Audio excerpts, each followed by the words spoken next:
radiopirate.com. Voici les Radio Pirates News avec Jeff. OK, raconte un peu, Jerry, qu'est-ce qui se passe avec le baseball, là. J'ai-tu cru comprendre qu'il y a eu deux lancers, 2 coups de circuit? Oui, la game a commencé comme ça. OK. Boum, boum, en partant. Est-ce que c'est comme avant, le baseball? C'est-à-dire que le frappeur numéro 1, le frappeur numéro 2, c'est des frappeurs pour aller sur les buts? C'est pas nécessairement tes frappeurs qui vont te donner de la longue balle. C'est encore de même? Dans les bonnes équipes, non. Non? Je pense. Non. Ohtani est le premier frappeur des Dodgers. Des Dodgers, c'est les Normalement, premiers frappeurs. c'est un frappeur de puissance pas mal, je pense. C'est ça, OK. frappeur de puissance. Donc, ça veut dire que ça peut arriver. Parce qu'avant, tu te rappelles, là, c'était comme des gars qui se plaçaient ses buts avec des simples, des patins de main. Ah oui. Avant, quand tu arrivais au 3e, 4e frappeur, là, ça, c'était les gros canons. Exact. 3, 4, 5, c'était les gros canons. 3, 4, 5, c'est les cogneux de circuit, puis des petits rapides étant en premier. Là, on dirait qu'ils veulent... Ils mélangent ça un peu plus. Mais je remarque pareil que les moins bons sont souvent derniers. Oh, ouais. Non, les 235, 240 de moyenne sont toujours derniers. Il fait pas la fin. Mais moi, j'avais jamais vu ça hier. Je l'ai écrit dans le channel. J'avais jamais vu ça, une game qui commençait de même au baseball. Pourtant, j'en ai écouté du baseball. C'est sûr que c'est arrivé déjà, là, mais moi, j'avais jamais vu ça personnellement. Bon, c'est arrivé, c'est sûr. Écoute, le premier lancé... T'as oublié, mais la série mondiale, ça n'a pas dû arriver souvent. Non, je pense que c'est un record. Mon feeling, c'est que ça n'a pas dû arriver. Je pense qu'il y a J'ai entendu parler de ça, là, je ne sais pas la liste, là, mais il y a genre 5-6 records qui sont tombés là, dans cette série-là. Ouais. Une affaire là, une affaire là. Non, c'est spécial. C'est vraiment spécial. Donc là, les Jays mènent, c'est ça? Ils ont égalé la série. Là, ils mènent 3-2? Non, oui. Ils mènent 3-2 à la série. Là, ils s'en vont à Toronto vendredi et samedi. OK. Wow. Vendredi, s'ils gagnent, c'est fini. Je reçois encore beaucoup de hate sur ma position sur les Jays. Je suis encore une fois un incompris. Mais... C'est du sport. Qu'est-ce que c'est cette histoire-là? Non, c'est parce qu'il y en a ceux qui les aiment pour vrai sont comme insultés de ça. Mais c'est pas de comme je leur dis, comme je leur écris, c'est pas de vous autres que je parle. Je parle de ceux qui... Regardez là, c'est mathématique. Là. OK? Les Jays, en ce moment, là, la folie de Trump est recommencée all the way comme au printemps. On est à la même place qu'au mois de mars. Il y a eu une pause d'été, parce que les Canadiens et les Québécois, l'été, ils mettent tout sur le back burner. Mais là, c'est reparti. Là. Quand tu as Jean Chrétien quand t'as Jean Chrétien qui sort, là, puis qui fait un fou de lui à TV, ça va pas, là. Ça va pas pantoute, là. Moi, hier, j'ai fait un petit clin d'œil sympathique sur X, parce que je regarde aller les deux bizarres, là, Carney et Ford. Je regarde les deux épais aller, puis je me dis, qu'est-ce ils vont nous livrer le Canada avant le Thanksgiving. Oui, ça va aller plus vite. Donc, on va avoir un congé au Thanksgiving à fin novembre.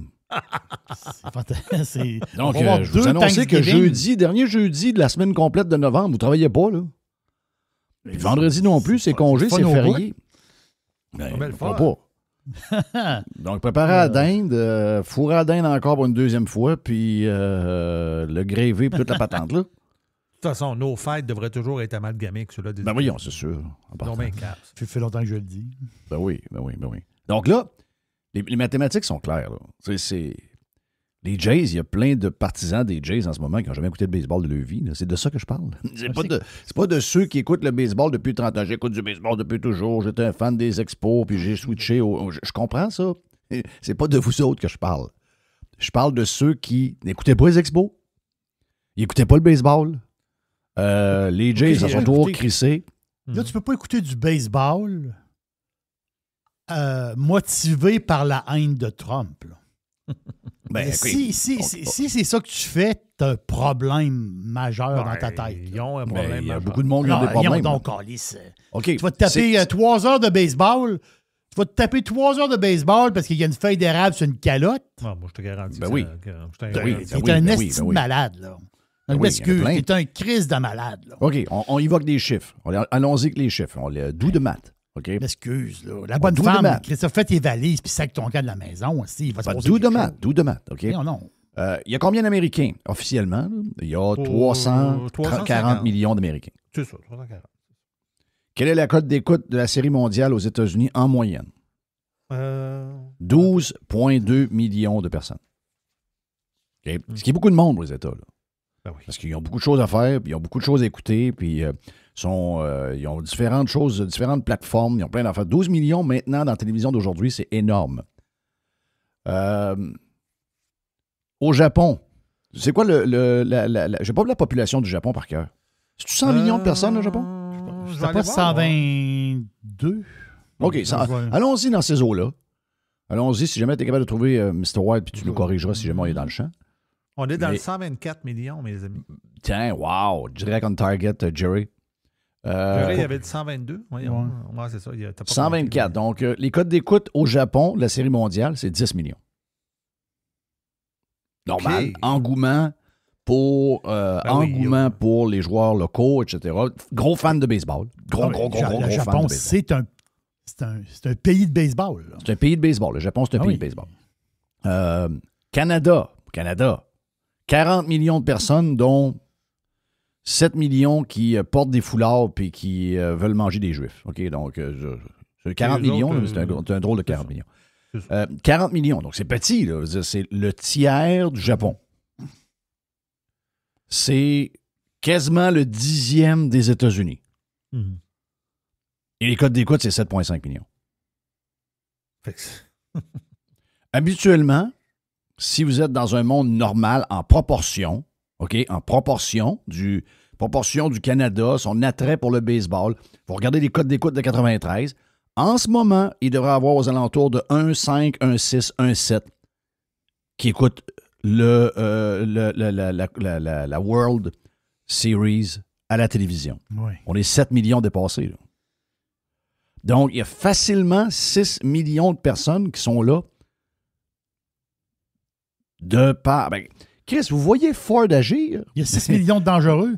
Non, mais parce que ça, dans leur taille, je vais te dire qu'est-ce qui ne marche pas dans leur taille. Tu sais, on a quasiment le même nombre de monde qu'aux États. C'est extraordinaire. Je trouve ça correct. Je ne suis pas en train de décrier ça, mais je veux juste faire mon point que il y a la majorité des gens qui regardent. Soyez pas fâchés si vous êtes des amateurs de baseball et vous aimez les Blue Jays depuis 10 ans. C'est pas à vous que je parle. C'est pas de vous que je parle. Faut l'expliquer des fois le plus en détail. Des fois, je m'exprime mal, je l'avoue. Il y a beaucoup de fans des Jays, parce que les Jays, ils ont eu des bonnes équipes. Bon, il y a des années que ça a été moins bon, mais depuis, là, ça fait quoi? Ils n'ont pas gagné depuis 93, là? Ouais. Donc, là, je parle de la Série mondiale. Mais en 93 puis aujourd'hui, il y a eu des grosses saisons des Jays. Vraiment, là. Donc, c'est normal qu'il y ait des fans des Jays. Là. C'est tout à fait normal. Là. Mais ça, j'ai pas de problème avec ça. C'est pas de ça que je parle. C'est pas de ça que je parle. Et aussi, vous devez comprendre que si moi, j'ai été un grand partisan des expos, regarde, c'est ma maladie. Là. Moi, j'en ai une maladie. J'en ai une, j'ai pas été capable de... Ce dossier-là, il n'est pas réglé. OK? Ouais, il n'est pas réglé dans ma tête. Ouais, ça, c'est de la partisanerie de sport. Oui. Et là, mais c'est dans le cas des expos, je l'ai vu en regardant le documentaire que c'est plus gros que le sport. J'étais en crise de l'échec du modèle. Non, j'étais en crise de notre pauvreté. J'étais en crise du fait qu'on n'est pas capable de surveiller de bord une gang de Québécois, puis s'entendre entre nous autres, puis crisser 20 millions sur la table pour sauver le club, puis que le gouvernement qui a toutes sortes de patentes bizarres n'a pas osé mettre une idée, sans mettre de l'argent du monde, mettre une idée, genre un casino avec le stade à Montréal au lieu de le mettre sur l'île Notre-Dame-Chris. Puis dire, regardez, là, les profits du casino ils vont aller à la construction du stade. Une patente de même. Mais moi, c'est pas ça que je veux te dire. Je veux dire, c'est que quand tu prenais pour les expos, OK, tu prenais pas pour les expos. On prend pour les expos, puis ils sont à Montréal, puis t'aimes l'équipe, puis il y a des joueurs là-dedans que t'aimes. Tu prends pour les expos. Mais il n'y avait pas de politique dans ton amour des expos. Et là, mon point. Il y en avait zéro. Ton amour des expos était sportif. Je jouais au baseball, j'étais receveur, je tripais sur Gary Carter. C'est l'équipe de Montréal. Ouais, c'est ça. Je tripais sur Gary Carter. Après, j'étais pas un fan de Mike Fitzgerald comme j'étais un fan de Gary Carter, mais j'aimais les positions de receveur, puis les patentes de même, puis les lanceurs. C'est ça, mais là... j'aimais le sport pour de vrai. Je vais continuer mon affaire. Qu'est-ce que je veux finir par te dire quelque chose. Là, dans mon idée, je vais te le dire. Là. Ceux qui aiment les Blue Jays, parce que c'est l'équipe de Toronto, OK? Ils aiment les joueurs, il y a des personnages là-dedans, c'est facile. Mais l'autre gang que tu parles, qui prennent pour les Blue Jays pour détester les Américains, là, vous autres, vous êtes vraiment des caves. Vous êtes vraiment des purs caves. Vite de même, quand on regarde les chiffres, il y en a au moins la moitié. Parce que dans l'équipe des Jays, il y a des Américains. Il y en a 22 sur 27. Voilà.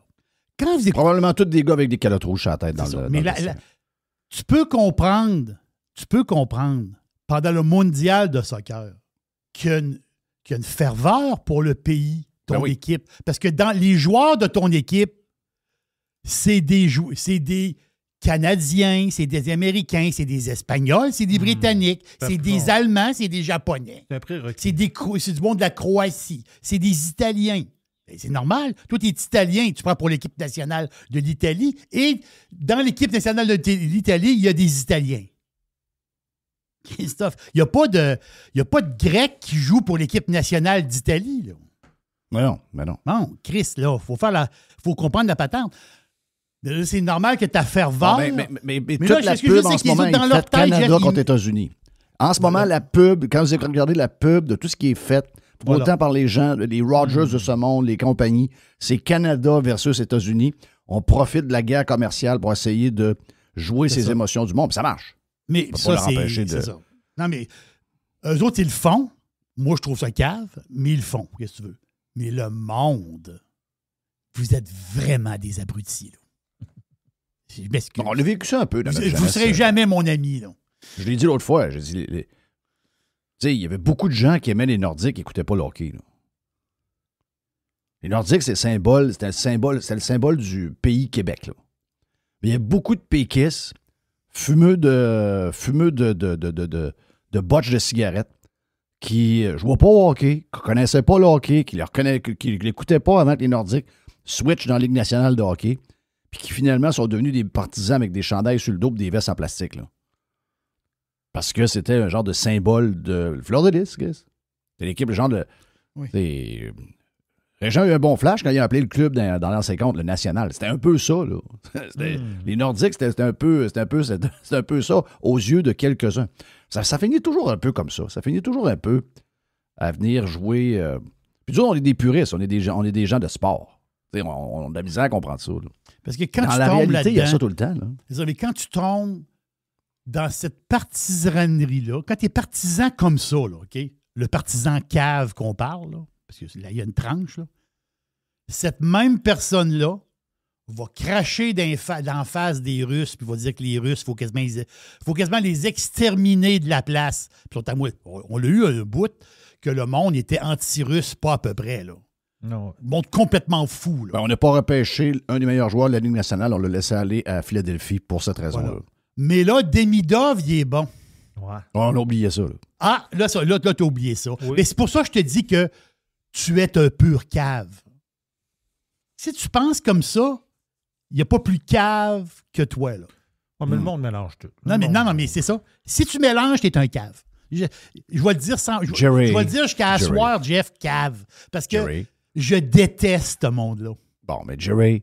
Je les haïs. Il y a eu une photo en première page du journal d'Aumien cette semaine avec des œufs des États-Unis. C'est une maladie qui est profonde, là. Tu sais, il y a eu une photo cette semaine où on nous a montré que chez Maxi, il y avait des œufs des États-Unis en spécial. Oui. Qu'est-ce que tu veux que je te dise? On est fous de même. Oui, mais... On est fous de même, là. Je veux dire, c'est fou, là. Hey, j'ai écouté hier le discours. Ben, il y avait une vidéo qui traînait sur X là, du gars pas de la Fed, là, mais du gars de la Banque du Canada. Ce qu'il dit, là, je veux dire, toute personne sensée qui n'est pas menée par les émotions, qu'on vient d'en parler là pour le baseball ou pour n'importe quoi d'autre, si cette personne-là, il y a un bout de sa tête qui est encore allumé, là, elle recule de 6 pouces, elle réfléchit encore un peu plus longtemps, puis elle dit « OK, on va arrêter ça. » On va envoyer le message à nos dirigeants qu'ils vont s'asseoir, ils négocient plus de tarifs pour tout le monde, plus de tarifs de l'autre bord. Comme c'est jasé en ce moment, c'est ce qu'on entend. J'ai entendu l'ambassadeur américain, j'ai entendu un paquet de monde. Ça dit, ben oui, mais c'est pas compliqué, la négociation avec le Canada et les États-Unis. C'est très, très simple, c'est la plus facile à faire. Pas de tarif, ni d'un bord ni de l'autre. Pas de crossage. Fini, terminé. Très, très simple. Mais là, avec les chiffres qu'on a, c'est même s'il y a des gens qui disent « Oh non, moi je veux sauver telle affaire. Ah, je veux... » Non, mais avec les chiffres que tu as là, recule de 6 pouces. Regarde les chiffres. Tu es en train de crever, man. T'es déjà dans une situation où tu es en train de crever, man. Tes émotions sont maintenant secondaires parce que tu vas mourir, asti. Tu vas mourir. Donc, recule. On ouvre, on prend le zipper à côté du cœur. On ouvre le zipper. On sort le cœur, on le met sur la glace un peu. On allume le chalumeau. On fait chauffer le genre de petite roue en haut. On fait tourner la roue du cerveau. On regarde les chiffres, on dit « Ouais, je vais baisser mes elbows, puis je pense qu'on va aller s'asseoir et on va rendre les armes. Parce que sinon, on va crever comme le tabarnak. » Le gars de la banque, ce qu'il nous a dit hier, savez-vous ce qu'il nous a dit hier? Il nous a dit qu'on allait être habitué, on allait être obligé d'apprendre à vivre plus humblement. Oui, c'est le gars de la Banque du Canada. Ça vous tente-tu, ça? Mais pas moi. Ben, c'est ça. Moi, zéro. Mais le pire, c'est que j'ai probablement une petite gang de fous comme voisin ou comme cousin ou comme ami ou comme chum Facebook que j'ai pas vu depuis 15 ans, 20 ans. Qui eux autres, ça ne leur dérange pas de voir leur qualité de vie diminuer, mais d'abord qu'ils gardent leur genre de sentiment puis d'émotion de quelque chose que ils sont même pas capables de me vendre en passant. Vends-moi-les ton esti de pays. Hein.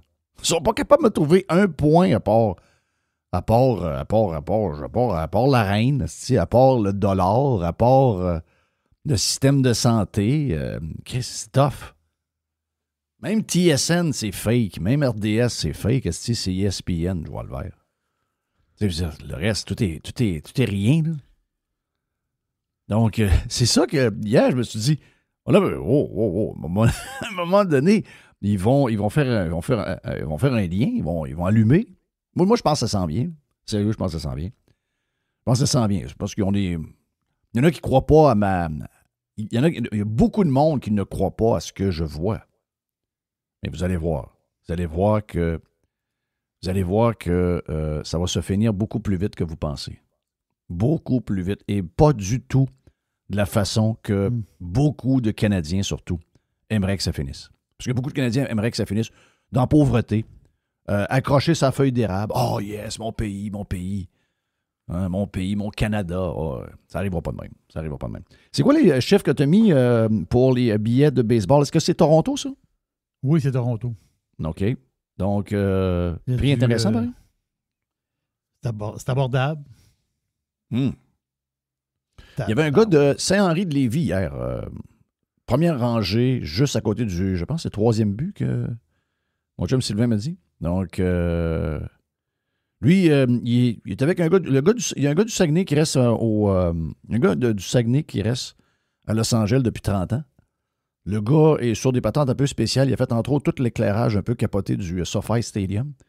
Puis le gars, il est pas dans la merde. Donc, il y avait un petit peu de business à faire à la maison. Puis il a dit à son chum, il a dit, regarde, viens-nous passer l'hiver chez nous, moi te faire une coupe de patente dans la maison. Puis, tu logeras chez nous, moi te loger, moi te nourrir, toute la patente. Puis, by the way, je vais t'amener au baseball. Ouais. Donc, c'était sa 2e game. Donc, il a vu la game d'avant et celle-là d'hier. À côté sur le terrain. Quand même pas pire. Parce que là, si je regarde les prix, je vois-tu du 15 000 puis du... C'est ça? Oui. Il en reste juste, autrement dit, ça 29 000, 15 000, 10 000, en un peu plus haut, 8 000, 6 900. Faut vouloir, là. Ouais. On comprend que c'est pas tous les billets. Il y a des gens, des fois... Ah ouais, non. Ceux qui ont des billets de saison n'ont pas payé ça, là. Non, on n'a pas payé ça. Ça, c'est de la revente. C'est la revente. C'est ça. Donc, c'est des gens qui ont des billets de saison qui s'essayent. S'ils ne vendent pas ce prix-là, ils vont y aller. Vous comprenez? Donc, mais ils s'essayent. Ils se disent, OK, je pourrais peut-être payer mon billet de cette année, celui de l'année prochaine, à vendre un billet, puis j'écoute la game à la TV, that's it, c'est le prix que ça me coûte. Bon deal. Très bon deal.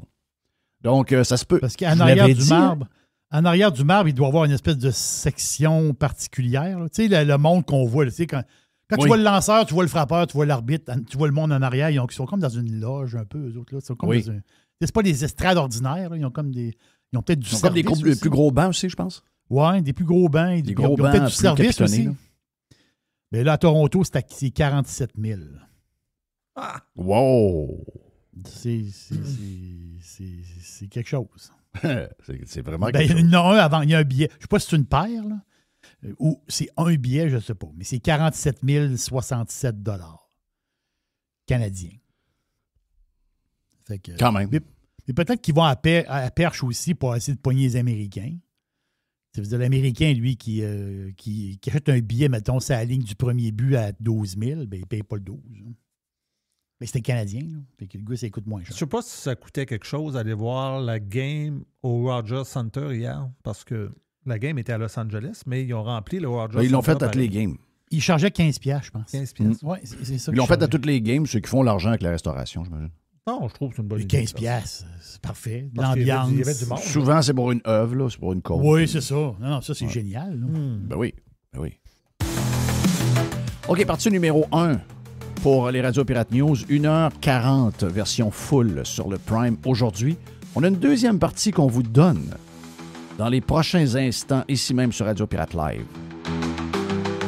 RadioPirate.com Radio Pirate. Making history again. Voici les Radio Pirate News avec Jeff. OK, partie numéro 2 qu'on vous donne sur Radio Pirate Live, des Radio Pirate News de aujourd'hui, jeudi. Une tonne de sujets. Si ça vous tente d'en avoir plus encore, n'oubliez pas, il y en a full sur la version Prime. On est prêt. Jerry, stand by. Mr. White, stand by.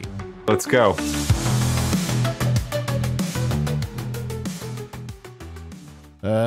Donc, si je reviens sur ce qui se passe en ce moment, je vais vous poser une question.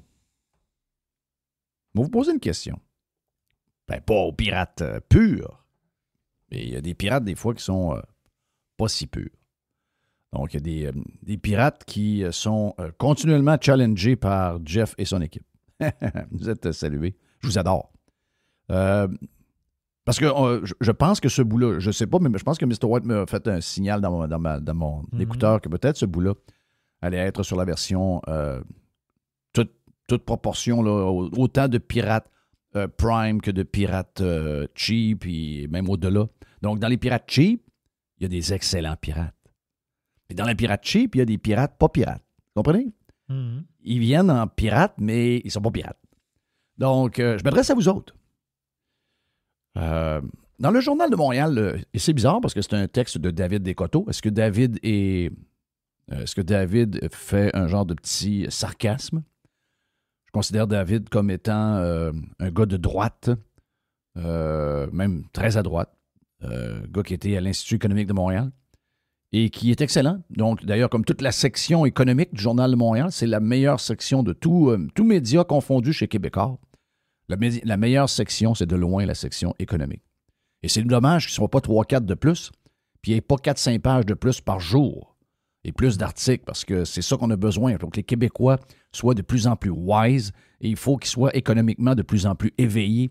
Et malheureusement, on n'a pas joué cette game-là depuis au moins 100 mètres. Ben, depuis toujours.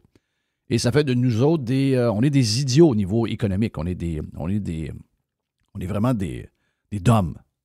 On est des daumiens économiques. Et ça, ça explique beaucoup de nos positions. Ça explique beaucoup comment on vote. C'est un gros problème. On n'est pas wise. T'sais, on n'est pas obligé d'être des économistes. Les économistes, il y a beaucoup de sauté là-dedans. Là. Les économistes, il y a beaucoup de... C'est des sciences molles. Quelqu'un qui est économiste, c'est sciences molles. C'est pas un gars de maths. Là. C'est un gars qui a appris l'histoire de l'économie. Il a appris ci, il a appris ça. Mais... généralement, beaucoup d'économistes au Québec, 90% des économistes au Québec, sont des fucking gauchistes, pas loin de Québec solidaire, etc., etc. Donc, on n'avait pas être ça, mais de donner les outils aux Québécois pour que les Québécois soient streetwise. OK? Donc, ce sont des gens qui sont capables de tout saisir. C'est un peu ce qui me marque quand je joue au golf avec... tu sais, moi, ma blonde, on est souvent deux pour jouer au golf, donc on joue souvent avec les Américains. Les Américains sont très politisés, oui. Donc, très rapidement, ça va aller sur la politique.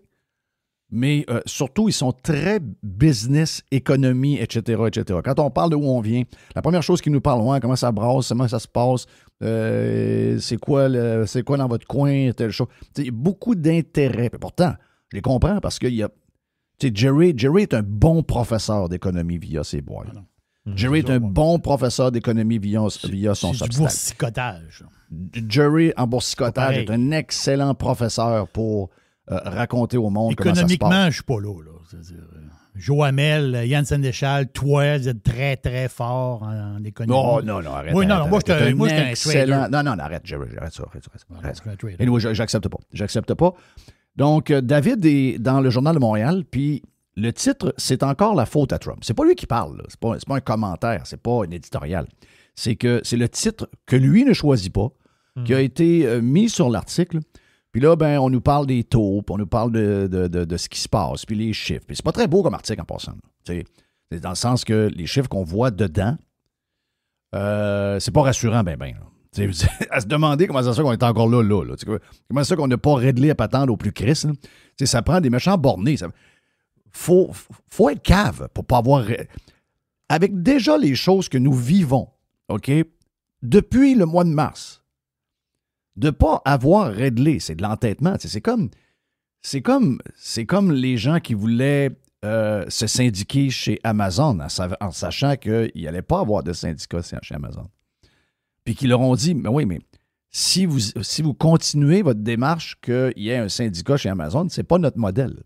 Il n'y en aura pas de syndicat chez Amazon. Si vous allez encore plus loin, on vous calisse tout dehors pour perdre vos jobs. Les innocents sont allés. On va s'essayer. Ils ont perdu le job. Oh, ils s'en iront pas. Ils viennent de mettre 150 millions d'un entrepôt. Ils ont calissé le camp. OK? C'est exactement ce qui se passe avec le Canada. Je ne sais pas à quoi les Canadiens jouent. Je ne sais pas à quoi les politiciens canadiens jouent. Je ne sais pas à quoi joue le Christ de gros cave à Ford. Mais une chose est sûre, les chiffres sont pas bons. Si j'étais eux autres, je prendrais 2 minutes. J'arrêterais le zasti de stupidité à jouer à Capitaine Canada et à faire le fin-fin. Hey, là, d'un coup, Doug Ford est plus fin en passant, là. Il était fin il y a 3 jours. Ah, il est-tu drôle, hein?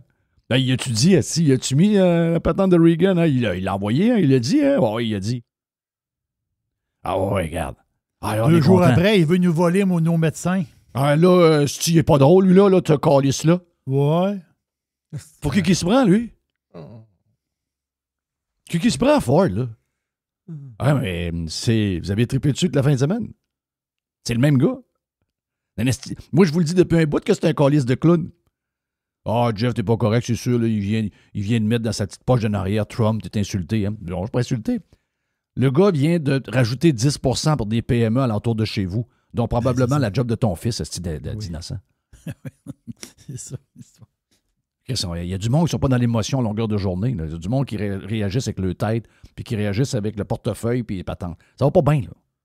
Allez voir les chiffres, ça va pas bien. Donc, le titre de l'article de David Descoteaux, c'est pas lui qui choisit le titre. C'est encore la faute à Trump. Puis quand tu lis ça, tu dis, my God. Puis là, tu finis ça, puis tu dis, ouais, je suis pas sûr que c'est la faute à Trump tant que ça. C'est pas mal de notre faute, là. Pourquoi on est arrivé là au départ? Est-ce que c'est Trump qui fait que le Canada est le pays le plus socialiste au monde? Est-ce que c'est Trump qui a engagé 150 000 fonctionnaires depuis à peu près 6 ans? Non. Est-ce que c'est Trump qui a fait exploser le déficit du Canada, qui était un pays qui n'était pas trop endetté, qui était quand même géré pas pire, surtout depuis qu'on avait eu Jean Chrétien avec Paul Martin? Est-ce que c'était... Puis Harper par après. C'est Trump qui a fait que Trudeau a dépensé autant d'argent? On est rendu avec les provinces aux alentours de 2 trillions quelque chose. C'est une petite économie, là. Donc, une petite économie qui n'a pas... Donc, l'histoire de l'immigration fait tout croche. C'est-tu Trump, ça?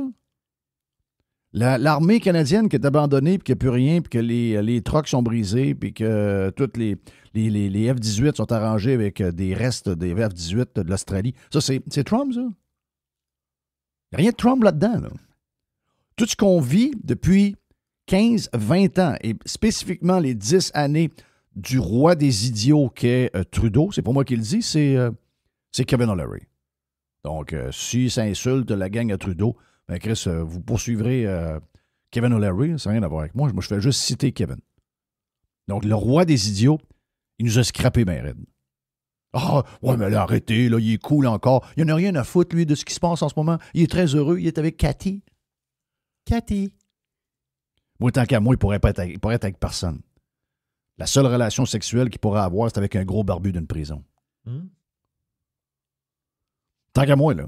Moi, c'est un gars qui, pour 1001 raisons, c'est un gars qui devrait être jugé, puis je suis sûr qu'il serait condamné à être en dedans. Chienne orange, des chaînes quand il marche.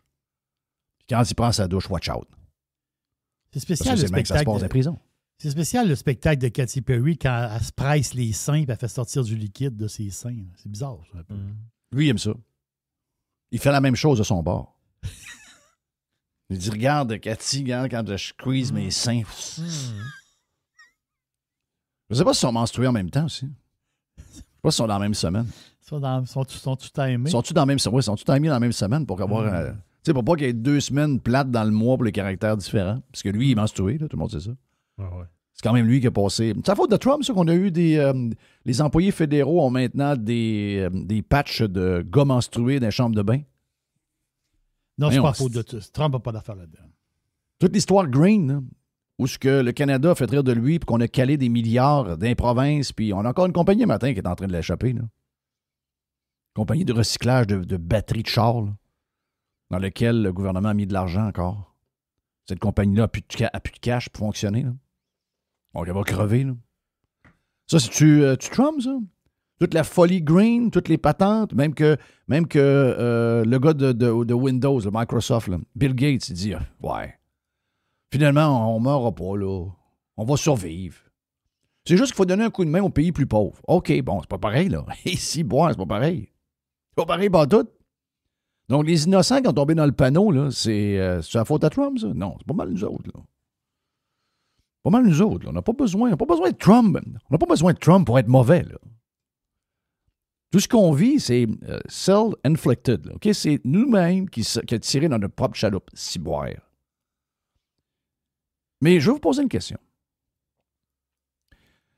Trump a fait un deal avec la Corée du Sud. Il semblerait que la rencontre de cette nuit avec M. Xi, OK, beaucoup d'avancements sur un paquet d'affaires. Il semblerait que ça devrait... Puis ça, je pense que l'économie mondiale va avoir un genre de si jamais il y a une entente entre les États-Unis et la Chine sur les histoires de droits, les patentes, les terres rares, et TikTok aussi. TikTok l'histoire de TikTok aurait débloqué cette nuit. Le gouvernement qui a son nez dans toutes les grandes compagnies chinoises serait intéressé à débloquer toute la patente de TikTok parce que là, TikTok, ça ne s'arrange pas, là. Et la patience de Trump, qui lui remet, il est possible que TikTok prenne la barre. Donc, je sais qu'il y a beaucoup de gens qui sont accrochés à TikTok, beaucoup de gens addicted à TikTok. Donc, il est possible que TikTok disparaisse de l'Amérique du Nord. Mais il semblerait qu'on aurait eu un débouché cette nuit. Donc, ça, c'est la bonne nouvelle. Mais je vais vous parler spécifiquement du deal avec la Corée du Sud. La Corée du Sud, il y avait plein de patentes. OK? La Corée du Sud a besoin de gaz naturel, donc ils ont fait un deal il y a peut-être quelques semaines avec le gouvernement américain. On va acheter pour tel nombre de milliards de, je pense que c'est des mètres cubes là, de gaz naturel liquéfié. Puis on a besoin, puis voici qu'on est prêt à s'engager à tel montant pour tel nombre d'années. Donc ça a été le premier deal qui a été fait. Là, il y a eu l'histoire de l'usine de chars Kia / Hyundai dans le sud des États-Unis où il y avait plein d'employés de la Corée du Sud qui était là illégalement, en fait. Donc, il avait été amené là pour développer l'usine, pour que l'usine tourne comme dans les standards, finalement, des usines du sud de la Corée, là-bas. Mais ces gens-là n'avaient pas les bons papiers. Donc, ils ont été sortis du pays. Ils ont été sortis du pays la tête en avant. Là. Donc, là, on a arrangé ce dossier-là, de ce que je comprends. Ils ont arrangé un paquet de dossiers. Et pour régler l'histoire des tarifs, la Corée du Sud a payé 350 milliards. Les États-Unis. OK? Ma question est à 2 volets. Tout dépendamment de comment on voit la patente. Moi, je la vois peut-être pas de la même manière. Vous allez dire, Jeff est plus c'est le plus positif des deux scénarios. Oui, moi, je suis le plus positif des deux scénarios. Mais est-ce que les Canadiens et les Québécois, pour garder leur protection et garder le Canada tel qu'il est, okay, avec moins de tarifs, mais ils gardent la gestion de l'offre, ils gardent la protection sur telle affaire, ils gardent d'autres protections. Les Canadiens et les Québécois, c'est des méga protectionnistes, surtout les Québécois. Les Québécois, c'est des méga protectionnistes. Méga protectionnistes. Tu sais, parler avec Joe Hamel quand il rencontre ses chums dans le secteur des mines, parler avec des gens qui sont dans le secteur de l'agriculture, de la transformation, vous allez voir que les Québécois, c'est les kings du protectionnisme. Pourtant, c'est les plus fâchés envers Trump, le protectionniste. Tu sais, on ne comprend pas trop, patente, pourquoi. Tu sais, le gars, il est Québécois, mais aux États, il fait comme un Québécois, mais les Québécois sont en crise après le gars qui leur ressemble le plus. C'est dur à comprendre. C'est dur à comprendre. Mais encore une fois, c'est peut-être lié à une coupe de boats qui nous manque, là. Beaucoup de Québécois qui le manquent des boats.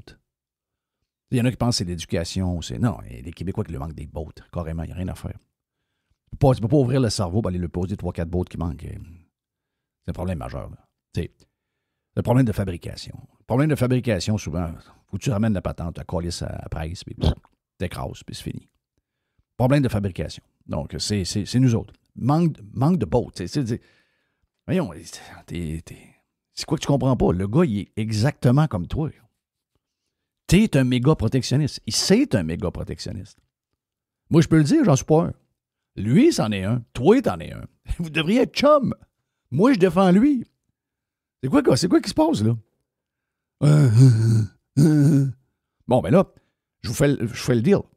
Est-ce que vous êtes prêts à payer entre 350 et 500 milliards pour garder le Canada comme il est actuellement? Ça veut dire 350 à 500 milliards, ça veut dire méga décote en passant. OK? Mais, donc, endettement majeur.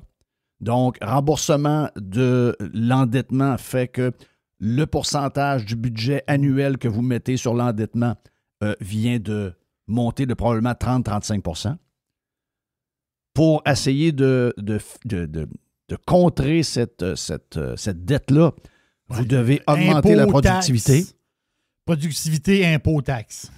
Vous devez monter la productivité, vous devez permettre des projets probablement que vous n'êtes pas trop pour, entre autres des histoires de pipeline, des patentes de sortir du gaz du Québec, etc. Vous n'avez pas le choix, là. Vous ne pouvez plus vous asseoir sur vos mains parce que sinon, il n'y a plus d'argent qui rentre. Parce que les gens qui vous prêtent vont dire « Ouais, vous n'êtes pas assez safe, vous êtes trop endettés. » Donc, tu sais, c'est un double, c'est un couteau tranchant des deux bords. Donc, est-ce que vous êtes prêts? Parce que vous semblez être prêts à n'importe quoi, là. Mais là, on a un précédent, là. Là, les gens de la Corée du Sud, ils ont acheté le trade avec les États-Unis à zéro tarif et ça leur a coûté 350 milliards. Je ne sais pas quelle est la grosseur de l'économie de la Corée du Sud, mais mon feeling, c'est que la Corée, l'économie du Canada est plus grande. On est moins techno, on n'a pas quelle affaire, on est moins que les autres, là, mais je veux dire, l'économie du... Tu sais, c'est un pays émergent, la Corée du Sud. Il y a 30-35 ans, c'est un pays pauvre. Mais là, eux autres, ils sont très techno, c'est des réveillés, là. Donc, eux autres sont partis sur une grande vitesse. Mais si on regarde l'économie avec toute l'histoire qu'on a, les richesses, etc., on a encore une plus grosse économie que la Corée du Sud, je pense. Donc, si pour eux autres, c'est 350 milliards, il est possible que ce soit 500 pour eux autres. Donc, la question, c'est elle la question. Est-ce que vous pensez que votre Canada, lequel vous tenez au bout, pour avoir la paix puis avoir le statu quo, est-ce que vous pensez que ça vaut un chèque de 500 milliards à Donald Trump? Comment aller, il va falloir vous tester. Parce qu'on peut pas, le statu quo ne peut pas. Le statu quo ne peut pas. Là. C'est la route pour le cimetière. Là. Celui-là, je ne sais pas qu'est-ce qui va arriver, mais au moins, si vous battez le cul, puis on se met à travailler, puis on se met à développer, puis on se met à innover, puis on se met à sortir de nos affaires, puis on fait des mines, puis on fait des sites, on pourra plus avoir des « Ah, je veux pas de mine pour jouer mon chalet ». Avec 500 milliards de plus, il va falloir que ça roule. Là.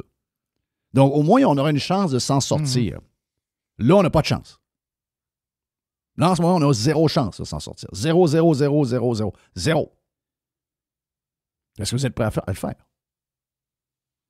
Ou mon scénario 2. Le scénario à Jeff.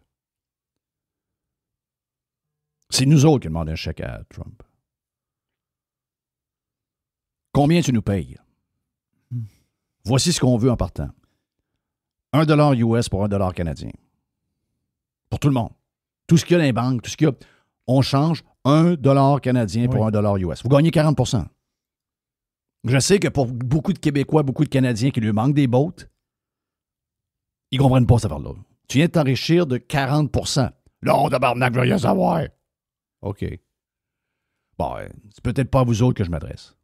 Bon, m'adresser à des gens un peu plus wise. Streetwise. Donc, en partant, 1 pièce, 1 pièce. Oui, pour beaucoup de monde, là, pour beaucoup de monde, c'est juste la couleur sur le papier. Là. Ouais. T'as de l'argent avec des couleurs, puis t'as de l'argent moins de couleurs.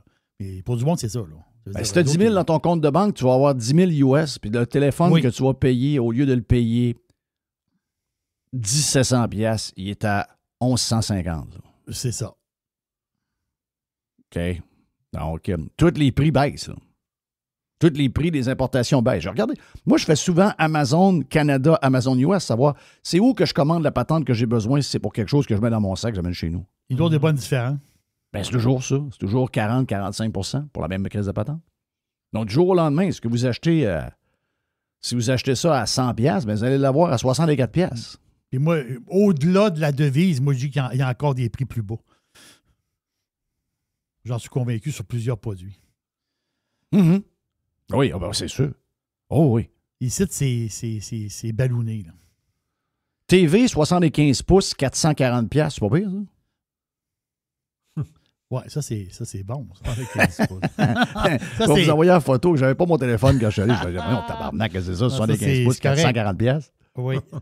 Je vais en acheter 2, je vais les coller, un coller sur l'autre. Oui, exact. En tout cas, regarde. Mais en partant, tu lui dis, regarde ce qu'on veut. Une, passeport US-Canada, donc plus de frontières, plus rien. Intégration complète. Pour me joindre à vous autres, tu me payes combien? C'est-tu 1 trillion? C'est-tu 4 trillions? Du jour au lendemain, là, imaginez-vous, là, notre dette totale, les provinces et le Canada, c'est 2 points. Dépendamment dans le calcul, là, il y a des grenailles, des fois. Hydro-Québec est là-dedans, je ne sais plus trop. Mais aux alentours de 2,2 trillions, ça couvre toutes les dettes du Canada au complet. Là. Je ne parle pas des gens, je parle des gouvernements. S'il nous arrive avec un chèque de 2,2 trillions, puis que c'est 1 pièce pour 1 pièce, dites-moi pas que vous le faites pas, là. Dites-moi pas que non, je tiens à mon indépendance, jamais je serai un Américain. Si tu me réponds ça, là. On veut pas se faire acheter. On veut pas se faire acheter, tabarnak. Il y a la planète entière dirait oui. La planète entière. Les gens qui disent non à ça, c'est les idiots du village, Chris. Hey. C'est sûr. Mais pensez à ça une minute. Quand vous avez une discussion autour d'une bière avec un frère, un cousin, un chum, allez dans ces affaires-là. Vous allez voir quelle sorte de chum vous avez avec la réponse qu'il va vous donner. Vous allez peut-être vous rendre compte que c'est peut-être la dernière bière que vous allez prendre avec. Là. Ça se peut que vous soyez déçus. Il y a bien des chances que vous soyez crissement déçus. Là. Crissement déçus. J'appréhende ça un peu. Hein? J'appréhende ça un peu parce que dans le temps des fêtes, j'ai plusieurs soirées de cartes de prévues. Là. Oh! Petit poker. Ça, c'est le fun avec les boys. Oh, oui. On se couche tard. Oui. On joue des petites games de poker, le fun. Ouais. J'ai trois tables de poker d'organiser dans le temps des fêtes. Et ça, c'est le côté qui me stresse un peu. C'est stressant, j'avoue. Parce que c'est pareil que tu joues au poker, tu jases. Bon, ça, quand tu joues au poker, tu jases. De boisson à travers. Oui, boisson, ça jase. Ouais. Il y en a 2-3, je sais, qui sont sur la bonne track. Les autres, je ne suis pas sûr. C'est pour ça que... J'ai peur qu'à un moment donné, ça finisse mal. Dans le sens que... Pas les claques à la gueule, je veux dire, mais je veux dire... vraiment, pousse les jetons puis sac son camp. Tu sais, pas, tu comprends? Ouais. J'ai ce feeling-là. OK, voilà pour les deux parties des Radio Pirate News qu'on vous a donné sur Radio Pirate Live. Pour les pirates cheap, vous êtes salués, on vous aime. Si jamais ça vous tente d'essayer Radio Pirate Prime, allez vous inscrire sur radiopirate.com, section abonnement. Every hour. Juste du bon stock. Radiopirate.com. OK, Yann et Frank, long podcast sur Radio Pirate Prime. On a un bout en plein milieu qu'on vous offre gratuitement pour Radio Pirate Live. Regarde, on commence ce sujet, parce que c'est un sujet qui est important. Toute cette histoire de négociation-là, je ne sais pas comment vous voyez ça, qu'est-ce qui se passe. C'est très, très bizarre. J'entendais, je vais vous faire entendre, probablement que vous l'avez entendu sur X, là, mais je vais vous faire entendre l'ex-ministre de Stephen Harper qui est arrivé avec probablement des infos qui nous dit que oui, la campagne de pub, ça l'a pas aidé, mais avant ça, il y a eu un deal qui a écrasé et c'est Carney lui-même qui a dit non, je peux pas embarquer là-dedans. Donc écoutons un peu ce qu'il a dit, puis je vais vous entendre là-dessus. Do you think, Lisa, that, I mean, I don't know how we know for sure, but do you have an instinct as to whether this is about irritants like the ad, like the Stellantis and GM remission changes, or whether it's a negotiating tactic that Trump has been known to use in negotiations before, just kind of like a last-minute exit until he's ready to come back? I think your last clip from Ambassador Hoekstra told us everything we need to know. There was a deal on the table. The Canadians did not accept it. Mr. Trump did not like that, and he warned Canadians that if you didn't take the deal as presented, you would go back to the end of the line of 94 other countries who are trying to do deals with the United States right now. And he went through with his word. I think the Prime Minister is fortunate that Doug Ford has been seized upon to be the excuse for why Mr. Trump did this, but he didn't cause it at all. What I would like to hear from the Prime Minister is, well, what was in the deal? What was in the deal that you rejected? Why did you reject it? What's our plan going forward? How much is it going to cost us in the short term? How much is it going to cost us in the long term? I can't really fault Premier Eby or Premier Ford for fighting because there are two really big things not included in bon, OK, probablement qu'elle est proche, est proche de Ford, là. Mais juste la question que je veux te poser. Oui, vas-y donc, vas-y. Juste dire avant qu'Yann, parce que je vois qu'il y a quelque chose à dire, là, mais ça, en gros, ça réfère à deux hypothèses différentes. Il y a une hypothèse qui est un peu la mienne en début de semaine, c'est que Doug Ford il essayait de saboter la négociation qui était en cours, puis on n'était pas loin d'un deal. C'est ce que plusieurs personnes disaient dans la politique fédérale. Lui, il s'est défendu de ça, et je pense que c'est sa spin à elle aussi, en disant non, moi, je l'avais dit au fédéral. Ouais, on l'a fait entendre, il était au courant. Puis il était au courant, puis même Carney était bien d'accord. Un peu de misère à croire ça, là, honnêtement. Là. Ça a plus l'air de quelqu'un qui essaye de se dédouaner un peu, là. Ouais, puis j'y crois pas parce que...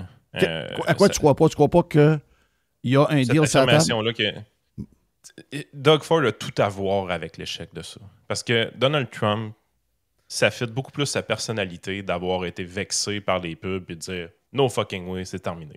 Ça fit le personnage à perfection. Tu prends une pièce de casse-tête, tu le rentres dans le morceau puis ça rentre bien. S'il y avait à avoir un deal, là, on s'en rendrait pas compte. Dans le sens que ça négocierait vraiment tranquillement. Il se passerait rien d'un côté comme de l'autre. Puis là, à un moment donné, on convoquerait la presse, puis boum, voici le deal. C'est le même qui marche, Donald Trump. Comme il a fait au Japon. Là. Il a toujours marché comme ça. Fait que, tu sais, à un moment donné, moi, de dire qu'il y a eu un ultimatum avec Carney, je crois pas à ça 2 secondes. 2 secondes parce que.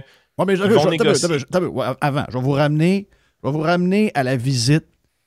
Mélanie Joly couchée sur le divan, Leblanc qui est debout en arrière, le PM qui est assis au salon Val, Trump est à côté, il n'est pas trop à l'aise, Trump est de bonne humeur, jase pendant une demi-heure, s'en vont manger un petit poulet ou un steak dans la cuisine après. Trump nous dit, je prends ses mots, il dit, on va manger, on va finaliser, il y a quelque chose qui s'en vient, vous allez être contents, les Canadiens vont partir, tout le monde va être content. Donc là, la rumeur courait depuis plusieurs heures, comme de quoi que cette visite-là était pour finaliser un deal. Je comprends. Regarde, je suis à la même place que vous autres sur l'histoire de la pub, mais je pense pareil, qu'à travers l'histoire de... Moi, je pense que la pub, c'était comme « Ah, fuck! En plus, on a négocié puis ça a stallé pour des crises de niaiserie. Ben, fuck you! » Mais je pense qu'il y a... Je pense qu'il y a un deal quelque part. Je pense qu'il y a eu une... Mais ma question là-dedans, c'est sûr, il y a eu de quoi ça... Là-dessus, j'en suis. Là. Il y a eu quelque chose sur la table. Ça, oui. je suis à peu près sûr aussi. Mais est-ce qu'on devrait le savoir? Est-ce qu'on devrait être au courant de ça? Non. Dans la diplomatie, quand tu négocies quelque chose entre deux pays, tu vas le savoir à la fin. Oui, mais quand c'est rejeté et qu'il n'y a rien qui se passe, est-ce qu'on pourrait savoir qu'est-ce que le Canada... Mettons que c'est le Canada qui a dit non, on n'embarque pas. Est-ce qu'on peut le savoir? C'est quoi qui nous a été proposé? Normalement, non. Honnêtement, là, à moins que Trump pourrait le divulguer, évidemment. Là. Mais normalement, on ne le sait pas parce que ça a des impacts économiques, ces ententes-là de libre-échange. Je veux dire, il y a toutes sortes de lobbies qui sont alignés pour avoir leur propre protectionnisme parce qu'en réalité, c'est ça une négociation de libre-échange. C'est quel lobby va être sacrifié puis quel lobby va être épargné. Mais beaucoup de gouvernements, incluant le gouvernement américain, mais beaucoup d'autres pays, beaucoup de gouvernements, dans ce genre de négociations-là, il y a toujours soit des politiciens ou du personnel politique qui coulent des points importants de ce qui est négocié et des ententes pour s'en servir soit comme ballon pour voir comment ça passe, etc. Mais là, s'il y en a un, c'est quand même bizarre qu'il n'y a rien qui a sorti de là. Il n'y a rien qui a coulé parce que si Trump est sûr d'avoir quelque chose de pas pire à offrir aux Canadiens, puis qu'il est en crise de voir que, mettons, Carney et sa gang ont dit non, on ne veut pas embarquer là-dedans, mon feeling, c'est qu'un gars comme Lutnick serait allé dans l'entrevue puis il l'aurait échappé probablement par stratégie. Ouais. Mais je remarque qu'avec le Hamas et Israël, ça n'avait pas coulé tant que ça, les affaires. Ils sont capables de fermer les tanches, les États-Unis, de temps en temps. Fait que moi, c'est plus ce qui s'est passé avec Israël et le Hamas que je me dis, c'est ça qui arrive. Ils gardent ça le plus possible en arrière des couvertures. Mais il y a une chose qui est sûre, par exemple. Si tu t'en vas attaquer Donald Trump de manière personnelle, à toutes les fois qu'il y a quelqu'un qui a essayé de le faire, il s'est tout le temps fait revirer dans le C'est sûr. C'est jamais arrivé que quelqu'un a été épargné après une attaque de ce genre-là. Fait que là, Doug Ford, ce qui est arrivé, moi, dans ma tête, c'est vrai que c'est directement lié à lui. Là. Est-ce que, pas être lié à personne d'autre. Mais est-ce que tu trouves ça bizarre que les deux, je vous pose la question aux deux, puis Jerry aussi, si mettons, tu as un feeling là-dessus, mais j'étais un peu surpris de voir comment Carney a répondu aux différentes questions qui ont été posées sur le sujet. Puis je comprends que c'est un gars qui est un peu plate, là. C'est un gars un peu drabe. Donc, en général, ses réponses, mais si moi, je sais qu'il n'y a pas le pouvoir d'empêcher un premier ministre de faire ce qu'il a fait. Mais si je suis le premier ministre du Canada, puis c'est moi qui étais au cœur de la négociation, alors que l'Ontario comprend le secteur automobile, mais je veux dire, chacun des secteurs a sa raison d'intervenir. Tu dis, hey, on tabarnak, qu'est-ce qu'il vient de me faire là, lui? Il vient de me planter, puis il vient de me mettre au bat, il vient de me faire reculer de 3 pieds. C'est sûr que moi, si, mettons, je suis premier ministre, je vais le faire de manière polie, mais je le plante.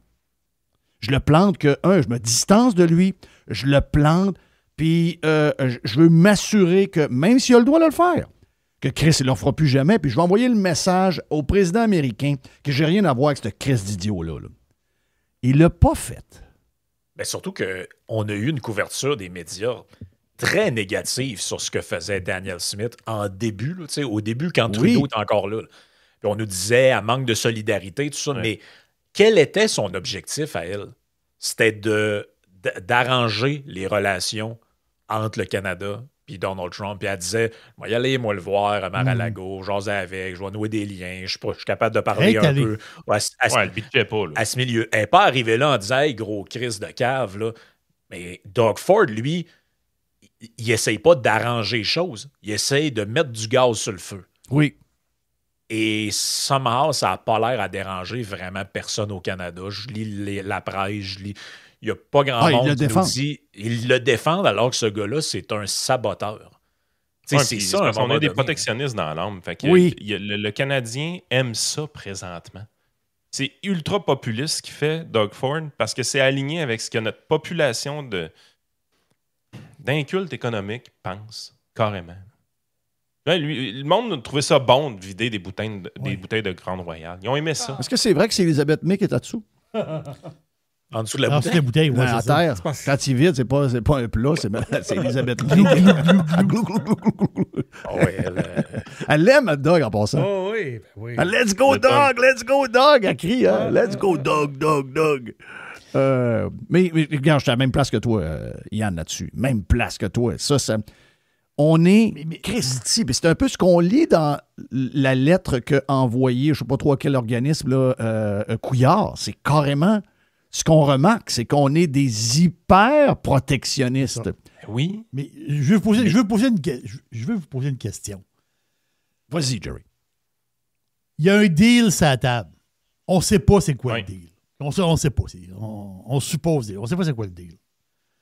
Puis le deal, autrement dit, pour Carney, maintenant qu'il accepte le deal, lui, il faut qu'il le vende aux Canadiens. C'est-à-dire, Christophe, il arrive. Mais la raison pour laquelle il n'a pas accepté, c'est qu'il sait qu'il ne passerait pas. En revenant ici, il faut qu'il vende la patente. Il faut qu'il soit un vendeur pour dire aux Canadiens, les Canadiens qui sont en tabarnak. Ils sont tous anti-américains à base, puis ils sont à moitié fous. Puis là, tu dis, hey, lui, il a fait comme un genre de deal avec le diable. Mais là, le deal avec lui, il faut qu'il défende ce deal-là. OK? OK, c'est beau. Moi, je dis que c'est pas une question de l'acier, de l'aluminium, les chars, les scies, les patentes de pétrole. C'est plus fondamental que ça. Je vais vous le dire, sa table, il y avait une chose. C'est une affaire qui ne passe pas. Il n'y a pas un politicien canadien qui va rentrer ça dans la gorge d'un Canadien. La gestion de l'offre. C'est sûr que c'est ça. C'est que ça. Je mettrais ma maison là-dessus. Là. Mais en même temps, mais c'est ça l'affaire. C'est qu'on a envoyé un gars négocier. Tu sais, on a envoyé un gars à la table de poker avec un 2 et un 3 d'un. Voilà.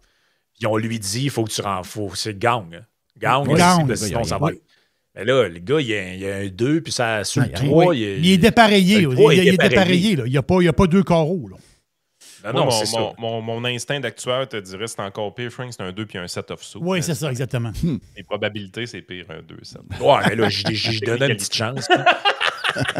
Non, ils n'ont rien. Ce qu'on comprend, c'est qu'ils n'ont crissement rien pour négocier. Non, ils n'ont rien, parce que le gars, lui, se dit, il faut que je négocie. Quand tu négocies, tu prends puis tu donnes, idéalement, pour faire un deal winner-winner. Puis le gars, il dit, OK, je négocie, mais je peux avoir rien qui concerne le Québec, je vais être dans la marde. Il faut que le bois d'œuvre, ça se règle. La gestion de l'offre, je ne peux pas toucher à ça. Le secteur bancaire, puis tout ça non plus. Je ne peux pas arriver en disant qu'on permet aux compagnies aériennes de faire des vols intérieurs au Canada non plus. T'sais, dans le fond, c'est quoi les affaires sur lesquelles il peut... Comme les banques, les avions, les télécommunications. On sait que le seul moyen que TSN ne ferme pas et RDS, c'est que ESPN la jette. On sait que c'est ça, l'offre qui est sur la table et qu'ils ne peuvent pas, etc., etc. Mais c'est toutes ces affaires-là. Là. Mais ça, on sait qu'on a très peu de contre-propositions à faire. On peut juste se faire déculotter, ça, c'est clair. Comment avoir... Mettons que tu es un républicain. Là. Comment avoir un État qui va voter républicain pour le reste, pour toujours? Le Texas va possiblement voter républicain. Peut-être avec les Latinos. Ça peut. Mais quel État qui peut changer de bord d'une élection à l'autre? Mais si tu passes la patente du lait, ils vont voter toujours pour toi. Voilà. Wisconsin. Trump fait le deal avec le Canada il fait tomber la gestion de l'offre au Canada.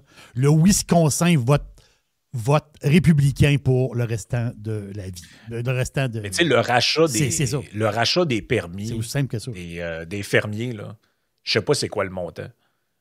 Mais si tu arrives et tu réussis à passer aux Américains, on va le laisser tomber à condition que vous assumez une partie de cette facture-là.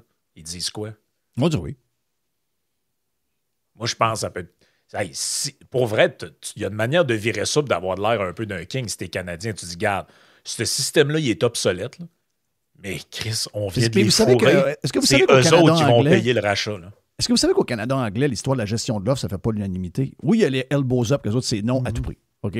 Mais au Canada anglais, surtout dans l'Alberta, puis bien d'autres places aussi, donc c'est la minute que si vous êtes un peu plus conservateur que la moyenne, mettons, d'un libtard, boomer, elbows up, Blue Jays, etc., là, si mettons, tu es un peu plus économique, si tu es un peu plus à droite légèrement, les autres, ils n'en ont plus rien à cirer du Québec. Parce que même si la gestion de l'offre touche le Québec et l'Ontario, c'est clair. Pour une raison que j'ignore, c'est plus identifié au Québec. Oui. C'est une patente fédérale, mais ça, c'est Veux-tu pour... la raison? Comment? Veux-tu la raison? C'est quoi la raison? Le prof Charlebois nous l'a expliqué. Oui, il y a la gestion de l'offre au pays, mais Québec et les Maritimes ont un système qui leur est quand même propre, et de l'autre côté, ils ont un système qui est relativement différent. Le système de l'autre côté, il est un peu plus flexible, un peu différent. Les fermes sont plus grosses en Ontario puis dans l'Ouest. Ils réussissent... En tout cas, c'est deux mondes complètement différents, mais le système étant... Tu devines lequel est le plus protectionniste des deux. Ben oui, c'est celui du Québec. Fait que les fermes sont plus petites. En fait, si demain matin, le système de gestion de l'offre tombait, le point de départ des fermes laitières du Québec est beaucoup plus difficile à aller compétitionner les Américains que pour l'Ontario ou dans l'Alberta. Parce que leur système leur permet quand même d'être pas mal moins pire en termes de grosseur de ferme puis d'équipement puis tout ça. Là. Fait que nous autres, là, les fermes sont beaucoup plus petites, beaucoup plus familiales. Puis quand tu dis familial, c'est des votes, c'est beaucoup de sentiments aussi dans les communautés. Oui. Non, mais ça, ça s'en vient. Même je parle à des jeunes fermiers pirates. Ils savent que des fermes de 68 ou 82 têtes, c'est fini. Ils savent ça, qu'il y a une transformation qui est en train... Il y a une ouverture, en tout cas, chez certains, chez les plus jeunes probablement, puis les plus productifs, puis les plus travaillants, là, en tout cas. Mais ce que j'entends au Canada anglais, c'est autres ce qu'ils disent, c'est « Voyons, Chris. » Parce que là, on l'a vu, là, le dernier trimestre, c'est 8% ou presque 9%, je pense, de baisse d'exportation aux États-Unis. C'est la plus grosse baisse depuis le crash financier de l'immobilier puis des banques en 2008-2009. C'est le plus gros crash. Donc, là, ça, c'est pas soutenable longtemps, là. On s'entend que c'est pas soutenable. Donc, dans la tête des plus wise, pas les elbows up, là, pas les boomers à la retraite, les assis fatigants, là, le monde normal. Le monde, il dit, OK, attends un peu, là. On est-tu en train de scraper notre économie au complet dans nos échanges avec les États-Unis, alors qu'on a le plus gros... pour une tabarnak de patente de lait du Québec? That's it. Ben, pourquoi on n'est pas plus raisonnable que ça? On va les payer. Les fermes ne disparaîtront pas, les vaches non plus, les fermiers non plus, Christophe. On veut pas que vous creviez de faim. Ben non, voyons, on les aime, moi je les adore, je les respecte. Moi, je suis en admiration de mes fermiers, les gens les plus travaillants du monde. Puis si tu prends ça du côté québécois, je vois dans la psychologie, là. Psychologie, parce qu'il y a de la psychologie, puisque tu as affaire avec des gens, tu as affaire avec des citoyens. Si le Canada te laisse tomber le Québec, mettons, oui, tu as l'Ontario, mais si le Canada laisse tomber le Québec par rapport à la gestion de l'offre, les Québécois vont se rebeller et ils vont vouloir faire l'indépendance. Ça se peut. J'exclus rien. J'aime Jerry. Jerry, il m'arrive toujours qu'il y a une prise. Ben oui. Crise de balle courbe. Oui. Elle est décevante. Hein? C'est une balle, une fronde. Jerry Otani. Jerry Otani, moi, c'est ça. Puis c'est pas fou. Ben non, c'est pas fou. Mais donc, ça veut dire que dans le fond de lui, PSPP, qui semble un peu perdu, j'ai écouté son discours hier, là, si on était en contrôle, on aurait nos propres négociateurs, mais tu sais, lui-même n'amène aucune idée, il n'amène pas de plan, on ne sait pas trop qu'est-ce que ces négociateurs iraient négocier non plus. Mais dans le fond, un gars comme PSPP souhaite que le fédéral passe dans le tordeur la gestion de l'offre du Québec dans la négociation. Ben oui. Non, c'est dans des cartes à tonnes. Puis il y aurait bien plus de liberté pour émanciper le Québec après aussi. Là. Ouais. On est dépendant au protectionnisme, on est dépendant à la réglementation, on est dépendant aux interdictions, on est dépendant aux amendes, on est dépendant à la réglementation, on est dépendant aux politiciens, on est une gang d'irresponsables. On ne fait pas confiance à l'entreprise privée, on ne fait pas confiance aux individus, puis on pense que tout le monde crosse tout le monde, fait que ça prend des grosses taxes pour être sûr qu'on soit tous égaux. Oui. Bon résumé. Mais quand on brise ça, ce cycle-là... Bon résumé. OK, plus de Yann et Frank, version complète. Vous allez sur Radio Pirate Prime. Première semaine, elle est gratis. Ah oui, essayez. Au pire, vous cancellez, c'est tout. Allez, let's go. Autre podcast à venir.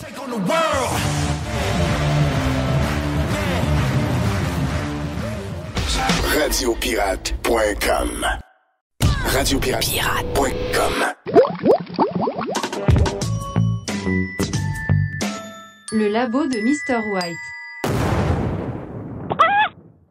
Deuxième lab, quand même assez douteux, là, un deuxième lab cette semaine. Qu'est-ce qui se passe? Donc, tu avais dit que tu avais du stock. Et on me dit que c'est un mélange de lab et de boîte avec Jerry. Ouais, il y a un petit peu de boîte. Ouais, il y a une petite affaire de boîte dedans. C'est un labo. On commence avec quoi? Un labo boîte, donc on appelle ça un laboîte. Yes.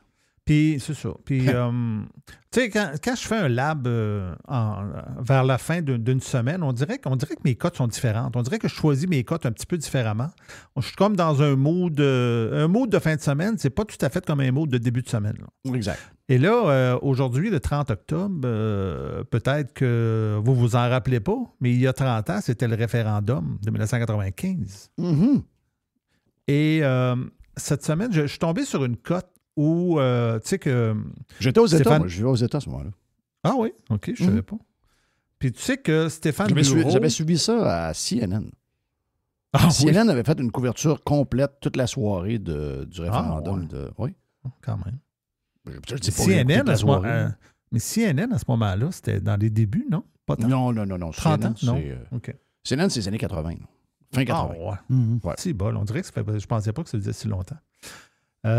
Puis là, tu sais que Stéphane Bureau, il y a un show à Télé-Québec appelé, je pense que ça s'appelle Un monde formidable, c'est tout ça? Une époque formidable. Et là, il reçoit des affaires. J'ai jamais vraiment écouté ce show-là au complet. Je tombe toujours sur des cotes, mais ça doit être un bon show pareil. Il y a beaucoup de shows. Ça, c'est à Télé-Québec? Télé-Québec. Il y a beaucoup de shows à Télé-Québec qu'on ne connaît pas, là. Non, je sais. Mais vive le web qui fait en sorte qu'on tombe sur des cotes de temps en temps. Veux-tu que je te fasse vieillir? Veux-tu que je te fasse vieillir pour CNN? Vas-y donc. Hein? Ça a été lancé quelle journée, tu penses? 1er juin 1980. 80? Ah, oui. C'est à 45 donc 80 en continu, les nouvelles? Oui. Wow. Hey, j'aurais pas dit ça, sérieux. J'aurais dit début 90, peut-être au pire. Ah, ouais. Ouais. 80, ça veut dire que ça fait un petit bout. Il s'en est lancé des affaires dans les années 80. Ouais. C'est un peu en même temps qu'MTV, toutes ces affaires-là. Donc, c'était le début, l'explosion de la télévision câblée et spécialisée. C'est ça que c'était. Là. Donc, on écoute Stéphane Bureau. Stéphane Bureau, là, je n'ai pas expliqué la patente. Là. C'est que Stéphane Bureau, dans le cadre justement de l'anniversaire un peu du référendum, il a parlé en même temps du départ des Nordiques, qui est arrivé, je pense, quelques mois avant. Donc, c'est ça. C'est que octobre, donc les Nordiques sont partis genre en mai 95. Et lui, il a parlé de ça avec, tu sais, parce que Mario Dumont était très impliqué là, dans le référendum de 95. Il avait rejoint dans l'équipe du oui, lui. Ouais. C'est ça. Et là, puis sur le plateau, PSPP est assis à côté de Dumont. Tu sais, l'entrevue, je ne sais pas, il était comme invité. Je ne sais pas comment ça se passe, ce show-là. Là. Tu sais, à un moment donné, ils sont plusieurs sur la scène. Ils choisissent un sujet, puis là, ils parlent de ce sujet-là avec les invités qui sont là. Mais là, juste pour dire qu'à un moment donné, PSPP vont intervenir dans l'extrait, puis parce qu'ils parlent du PQ et des Nordiques, puis tout ça, ça fait qu'ils se sentent comme impliqués, ça fait qu'on écoute. Mario, tu as dit que si les gens qui étaient aux manettes, le Parti québécois, en 95, n'avaient pas laissé partir les Nordiques à Québec, on aurait peut-être eu un autre résultat. Ouais. Bon, je suis tout encore convaincu de ça. C'est drôle parce que vous ricanez dans la salle. Mais plus je vieillis, plus je comprends pas comment, à l'époque, je le voyais un peu, je l'ai dit publiquement, mais écoute, t'as une équipe qui joue... D'abord, là, OK, c'est le sport des Québécois. T'as une équipe qui joue avec le fleur de lys sur son chandail, puis 6 mois avant de dire on va fonder un pays, tu la laisses partir, sincèrement, faut être fêlé. Faut être tombé sur la tête. Faut être tombé sur... C'est la fierté de... C'est comme... Qu'est-ce... Puis là, après ça, tu te dis, ouais, mais là, il y avait au but, puis il y avait la fond de... Hey, tu pouvais pas. Arrange. Puis là, après ça, tu vois, mais là, financièrement, on a vendu ça 75 millions. Au bas mot, aujourd'hui, ça vaudrait 1,5 milliard. C'est mieux que la filière batterie, ça. Ouais! C'est la filière Stachny. La filière Stachny qui produisait pas mal d'énergie, disons-le. Oui. Et là, il ne sera pas content. Si je voulais être chien avec le PQ, le PQ s'est fait élire en 94, à l'époque, avec M. Parizeau, en voulant défendre la fierté. Mais tu sais, pour moi, la fierté, le sport professionnel, c'est pas niaiseux. C'est fondamental. Là-dessus, honnêtement, moi, je vais être d'accord. Non seulement je suis d'accord, je vais renchérir sur le fait qu'on s'est fait enlever une partie de notre patrimoine sportif. Parce que ne pas connaître la rivalité Québec-Montréal, Canadien-Nordique, c'est nous enlever une partie de notre culture. Est-ce qu'un gouvernement du Parti québécois va ramener les Nordiques en ville? C'est ce que je dois comprendre.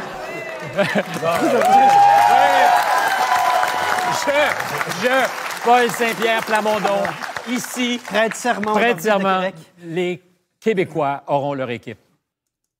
Il a répondu quoi? Je sais pas, j'ai pas eu la suite. Faudrait que je réécoute le show. Je vais te le dire la semaine prochaine.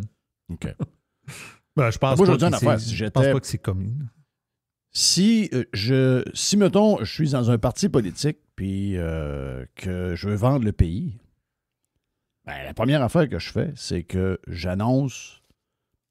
Tu sais, pour moi, je suis d'accord avec Mario Dumont. Le sport, c'est plus fort que la culture. C'est plus... Le sport des équipes professionnelles pour la culture québécoise, puis vous le voyez avec les Blue Jays, que ça fait ça. C'est ça. C'est beaucoup plus gros que le baseball en ce moment.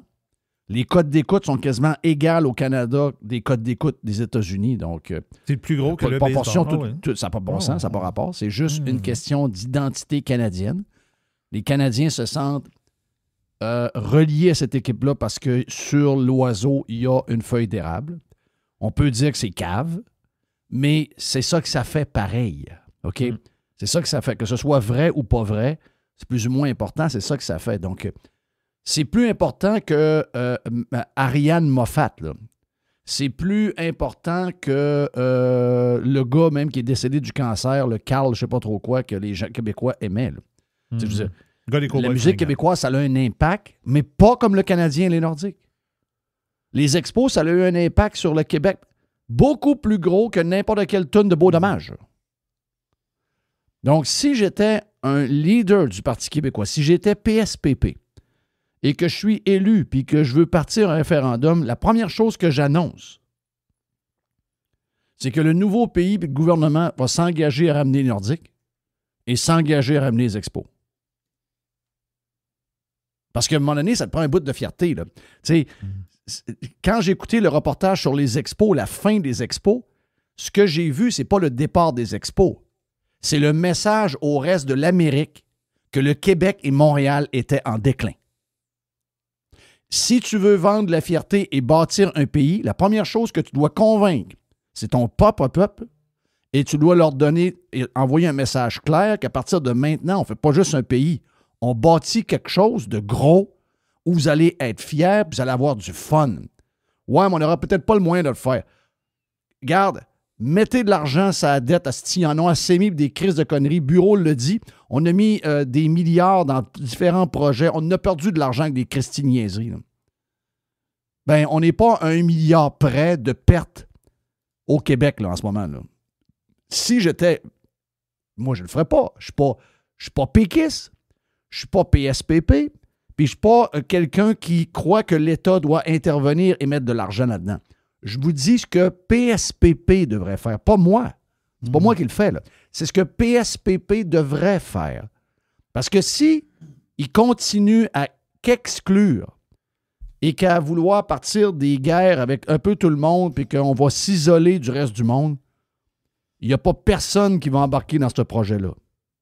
Faut que tu parles d'inclusivité. Il faut que tu inclues tout le monde. Tu inclues les gens de droite, tu inclues les gens riches, tu inclues les gens pauvres, tu inclues les gens de tous les Anglais de Montréal, tu inclues les Juifs, tu inclus... Puis il faut que tu vendes du rêve. À date, il n'y a personne qui fait ça. Là. Tu sais, je comprends pas, moi, le PSPP, il nous vend un pays, mais il ne nous fait pas bander personne.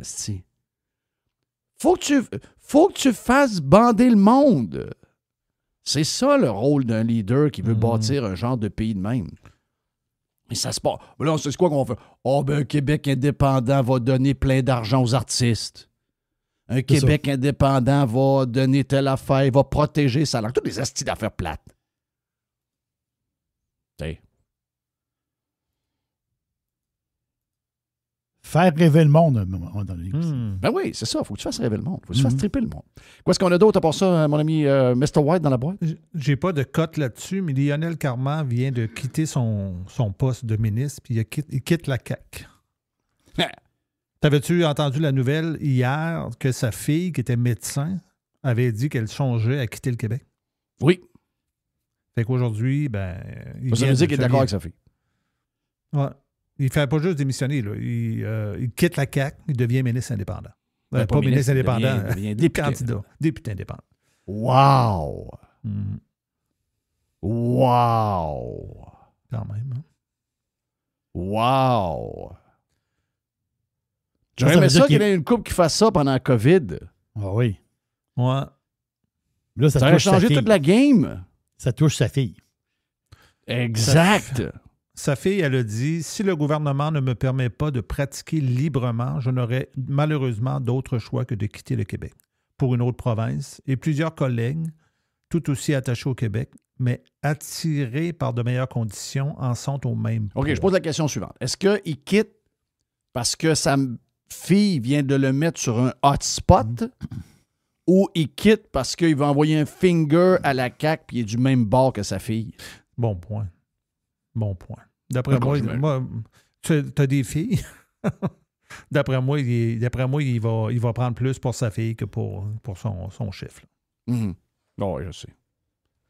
Oh, oui, bien, c'est quoi? C'est la continuité de la COVID, cette affaire-là. C'est la continuité. Enragés comme ils sont, ils ont tellement goûté au contrôle autoritaire.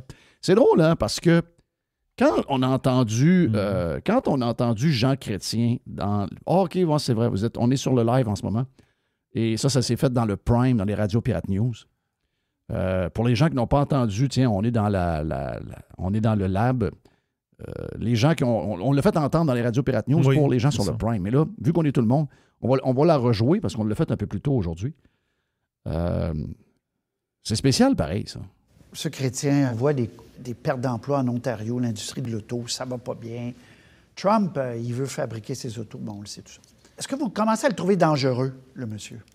Bien, il est dangereux pour les États-Unis. Il est en train de faire une révolution. Et quelles seront les conséquences, je ne le sais pas. Il ne respecte pas la Charte des droits ou les droits des individus. Il ne respecte pas les droits des provinces ou des États. Il envoie l'armée dans les grandes villes et tout ça. Et qu'est-ce qu'il veut faire? Je ne sais pas. C'est peut-être qu'il veut devenir aussi en contrôle que Poutine ou que... Un dictateur. Chine, plus ou moins, oui. D'ailleurs, il agit comme ça présentement. Moi, ce qui me fait capoter là-dedans, c'est que ces gens-là se rendent pas compte. Moi, je suis aux États en ce moment. Ouais. J'étais dans un mariage en fin de semaine. J'ai eu un party de 60e anniversaire de quelqu'un que je connais bien. Toi, t'es côtois, là. OK. Personne ne me parle de dictateur. Personne ne me parle de ce qu'on entend chez nous sur Trump. Est-ce qu'il y a des gens qui sont d'accord et pas d'accord sur Trump? Il y en a plein. Mm-hmm. Mais personne ne parle de ça. Il n'y a personne qui parle de ce genre de patente-là. C'est quoi? C'est un miroir qu'on s'est mis parce que dans le fond, ceux qui nous ont enlevé des droits, lui, c'est quoi? C'est le Parti libéral.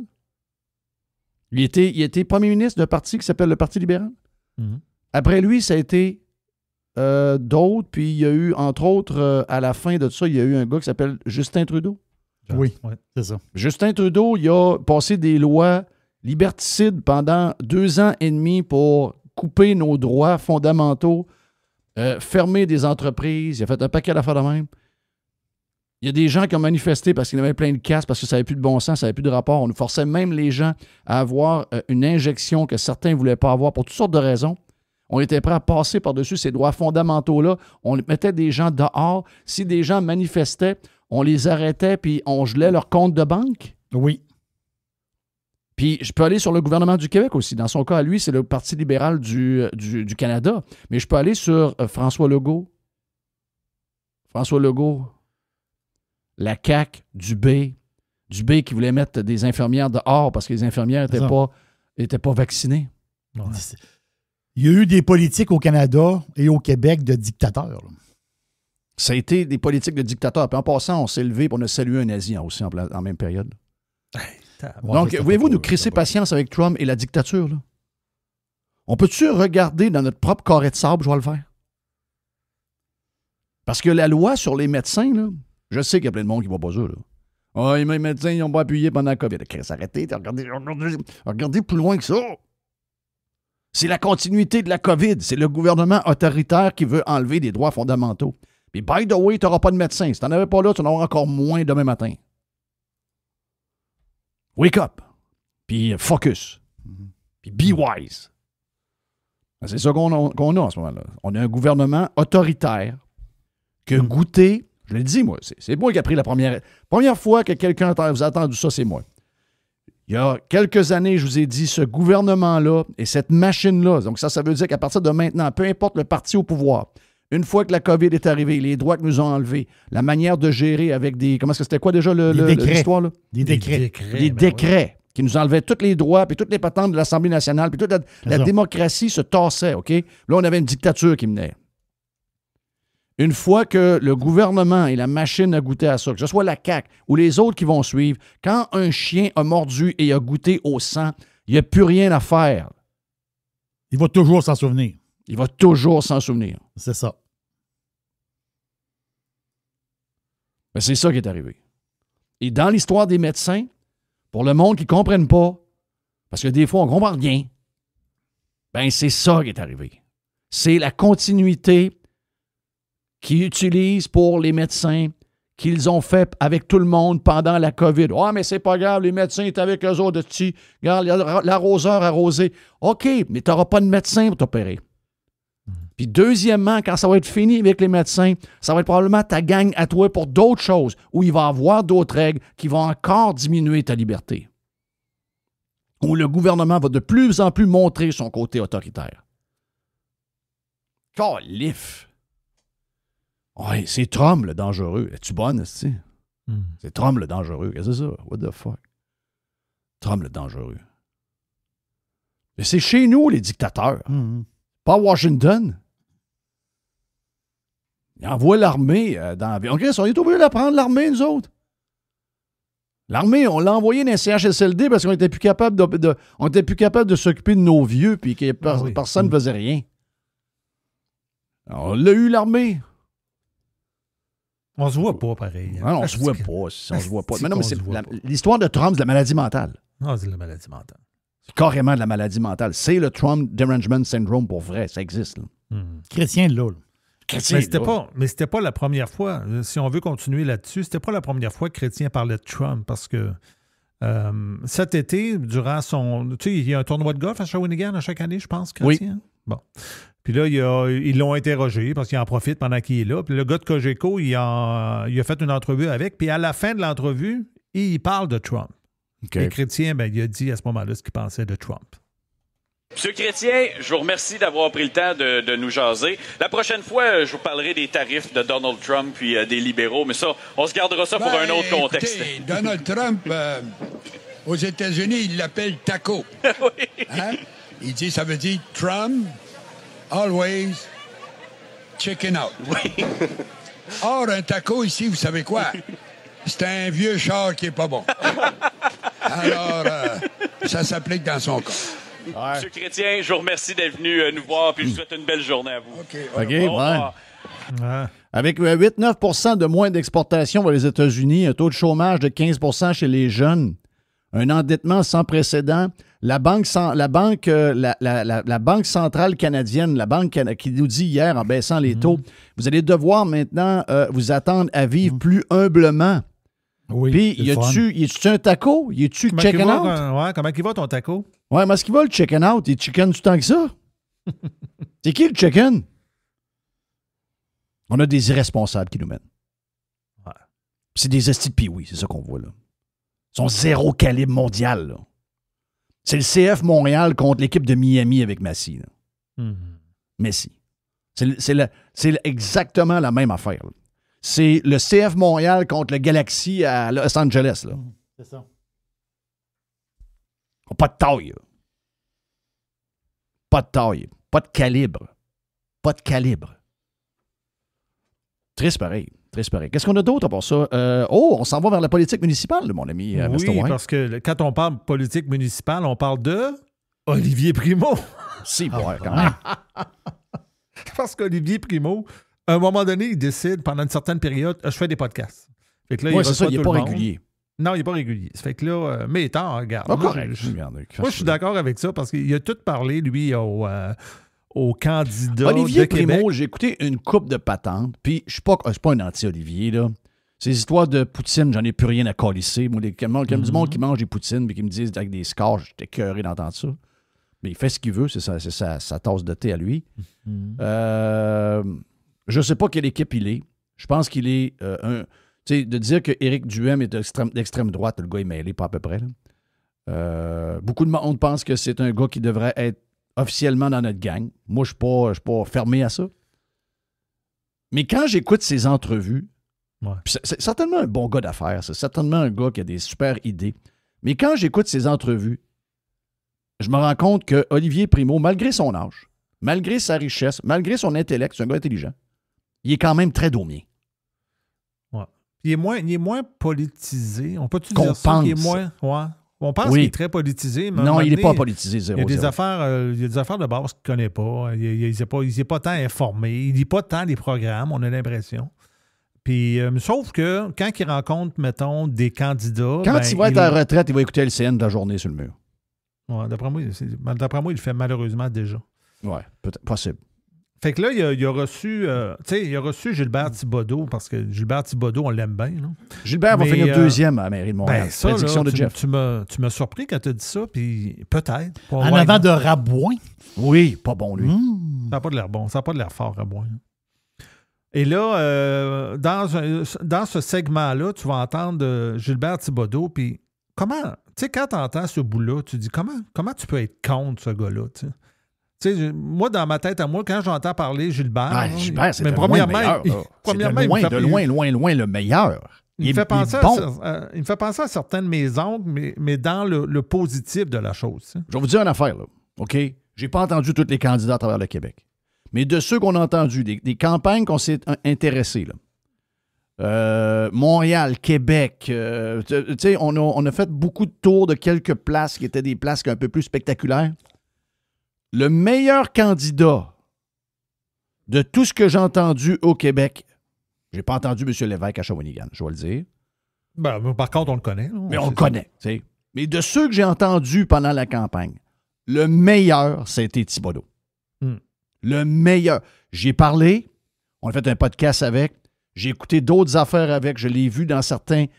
C'est lui qui est là, ça a été le meilleur. C'est lui qui a été, tu vois qu'il a son nez dans des... Tu sais, il a son nez dans des rapports financiers. Il est capable de lire des affaires. Il est capable de... Il voit tout rapidement quand il voit des chiffres. C'est quoi qui cloche dans ces chiffres-là? Lui, les chiffres, c'est une passion pour lui. C'est pas quelque chose d'obligatoire. Là, exact. Fait qu'on l'écoute ce bout-là. Tu vas voir, tu vas aimer ça. Les 100 premiers jours vont donner la direction. Et moi, je pense que c'est là que tout va se passer. La première chose que tu fais quand tu arrives quelque part, tu dis pas à tout le monde, t'es dehors. Et là, tu dis, on va évaluer qu'est-ce qui se fait à Montréal. Je le résume, là. Donnez-moi tous les chiffres. Ouais. Dites-moi donc où va l'argent actuellement. Qui est en charge de quoi? Et là, je parle à tous les niveaux. Grosso modo, l'image complète de où va le 7,2 milliards de dollars. Tu dis à tout ton monde, il y a des chefs de département, des fonctionnaires. Faut pas penser que c'est les élus qui font tout l'administratif. C'est un paquet de monde, t'en as 28 000. Où va l'argent de façon à comprendre? Maintenant, on va ajuster. Je dis pas, il y en a qui me disent, là, tu vas essayer de faire ci, ça, puis c'est des promesses. Non, j'ai jamais dit que je vais le faire la première année. Mais le but ultime, c'est de réduire les frais et taxes. Et c'est ça qui est la chose la plus importante. En fait, c'est de faire une meilleure gestion de notre argent. Gérer correctement et surtout efficacement. Très bon, regarde, je vous dis, c'est de toute la gang, c'est celui qui est le plus... Moi, c'est ça. Moi, ça me rejoint. Québec, malheureusement, c'est souvent alentour du calice de tramway à marde que je suis plus capable d'entendre parler. Là. Tandis que le défi des villes du Québec, du gouvernement du Québec, du gouvernement du Canada, c'est comment on fait la gestion des finances publiques. Beaucoup trop de taxes, beaucoup trop de frais sur tout, beaucoup trop de dépenses, beaucoup trop de foleries. Ça prend des gens de chiffres qui s'en vont mener ces villes-là avant qu'il soit trop tard. Thibodeau, c'est le meilleur. Ça a été le meilleur. On a le message d'un médecin, Mr. White, parce dans que ton là, cette semaine, on parle beaucoup du conflit avec les médecins et la CAQ de Dubé. Et là, les médecins, ils s'affichent beaucoup là, sur les réseaux sociaux, puis ils parlent. On n'a jamais tant appris de choses sur les médecins que cette semaine-là. Puis moi, j'en apprends. Toutes les fois que j'entends ça, tu sais, des fois, on se dit tout le temps, c'est quoi qui ne marche pas dans le système de santé? C'est quoi exactement qui bug quelque part? Puis on ne sait pas trop. Moi, personnellement, je ne sais pas trop comment que ça fonctionne, mettons, dans les détails. Et là, quand on va entendre ce médecin-là qui explique c'est quoi son métier, c'est quoi sa vie, puis comment que ça se passe, puis on comprend bien les affaires. Bonjour, M. Legault. Je vais être bref parce que j'ai une journée de 30 patients qui m'attendent. Mon nom est Luc Deguerry, je suis médecin de famille, je suis aussi médecin du sport et je travaille à Laval. J'aimerais mettre les faits au clair. Depuis quand on parle de salaire? Parce que si j'étais salarié, là, probablement que j'aurais 4 semaines de vacances payées, j'aurais un fonds de pension et j'aurais pas besoin de payer mon équipement. Présentement, ce qui est la réalité, c'est que je suis un travailleur autonome et j'ai un client qui est la RAMQ parce que j'ai tellement de règles, de restrictions que je peux pas avoir d'autres clients que la RAMQ. De cette façon-là, étant donné que je suis un travailleur autonome, c'est moi qui paye l'infirmière. Je paye une infirmière 15 heures par semaine pour m'aider dans mes cliniques d'infiltration. Et, juste pour que vous le sachiez, j'ai une machine d'échographie dans mon bureau qui m'a coûté 60 000 $. Est-ce que la RAMQ, est-ce que le gouvernement a payé pour mon équipement? Non, absolument pas. Donc, arrêtez de me dire que je suis salarié. OK? Si j'étais salarié, peut-être que je pourrais accepter que vous me disiez d'avoir un rendement de performance et que vous me diminueriez mon salaire si je ne ferais pas la performance voulue, mais pour ce que j'accomplis moi et non pour ce qu'un collègue accomplit dans un autre bureau, dans un autre environnement que je connais pas, qui performe pas au même niveau que vous le voudriez. Donc, arrêtez de me faire... Je vais rester poli.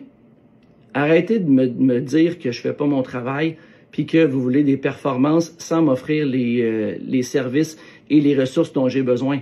OK? Je suis capable de m'organiser pas mal pour ce qui est de mon volet musculo-squelettique, mais quand on arrive dans mon volet médecine familiale puis que j'ai des patients avec des problèmes de santé mentale qui ont absolument aucune ressource, quand j'ai des problèmes j'ai des patients avec des problèmes de diabète qui n'ont pas accès aux autres services. Puis je parle pas juste des spécialistes parce qu'il y en a autant par-dessus la tête que moi je peux en avoir, OK? Mais quand on a une infirmière par GMF, quand on n'a pas de physio disponible sur place, quand on n'a pas d'ergothérapeute non plus, on a certains travailleurs sociaux, c'est difficile d'être capable d'offrir un service approprié à notre population. C'est ça qui est la réalité. Honnêtement, l'argent, là, c'est pas ça qui est la question. La question, c'est qu'on veut des services et on veut être capable de faire notre travail comme on peut. J'espère que vous allez comprendre un jour que ce serait peut-être une bonne idée que vous recommenciez à gouverner et non à essayer de diviser comme vous le faites présentement. Beaucoup de choses là-dedans. Beaucoup de choses là-dedans.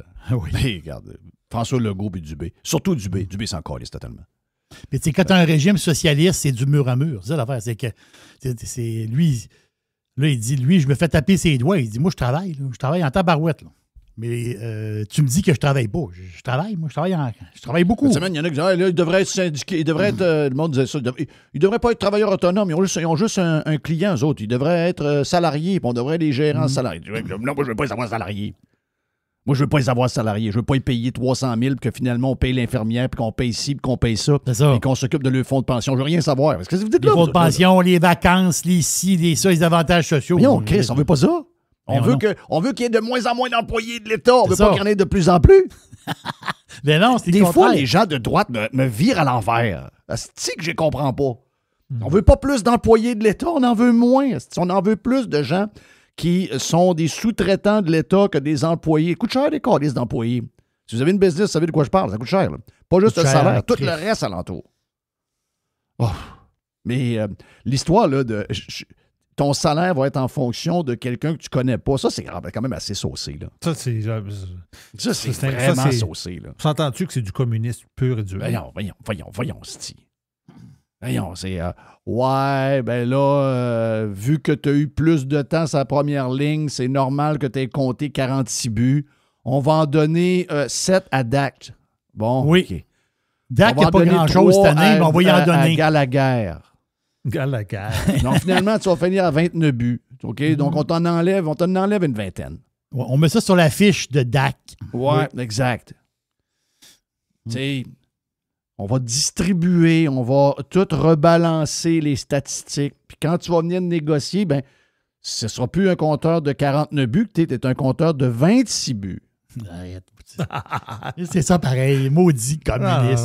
J'haïs ça, tu peux pas savoir. C'est ça. Ouais, mais moi, il n'y a rien qui me surprend de ça. Non, ce qui me surprend, c'est que des gens supposément de droite et conservateurs tombent là-dedans. Oh. Ils tombent là-dedans parce que les docteurs, ils n'ont pas été fins pendant la COVID. Ben, c'est pas de ça qu'on parle, man. Come on. Ici, le monde, ils ne voit jamais le big picture. Ils sont jamais capables. Ça. Ouais, puis en plus, je le dis souvent, me répéter ma phrase. Ta rancune doit toujours être plus petite que ta soif de la liberté. OK, ça, c'est ma phrase. Ah oui, c'est une bonne phrase. C'est une très bonne phrase, une phrase de sagesse. Plus de Lab, version Prime de Radio Pirate. Le labo de Mr. White. Thanks for listening to Radiopirate.com. Radiopirate.com. Jeff Fillion. Fresh. 100%. 100% pirate. Hey, l'aubergiste, c'est le week-end.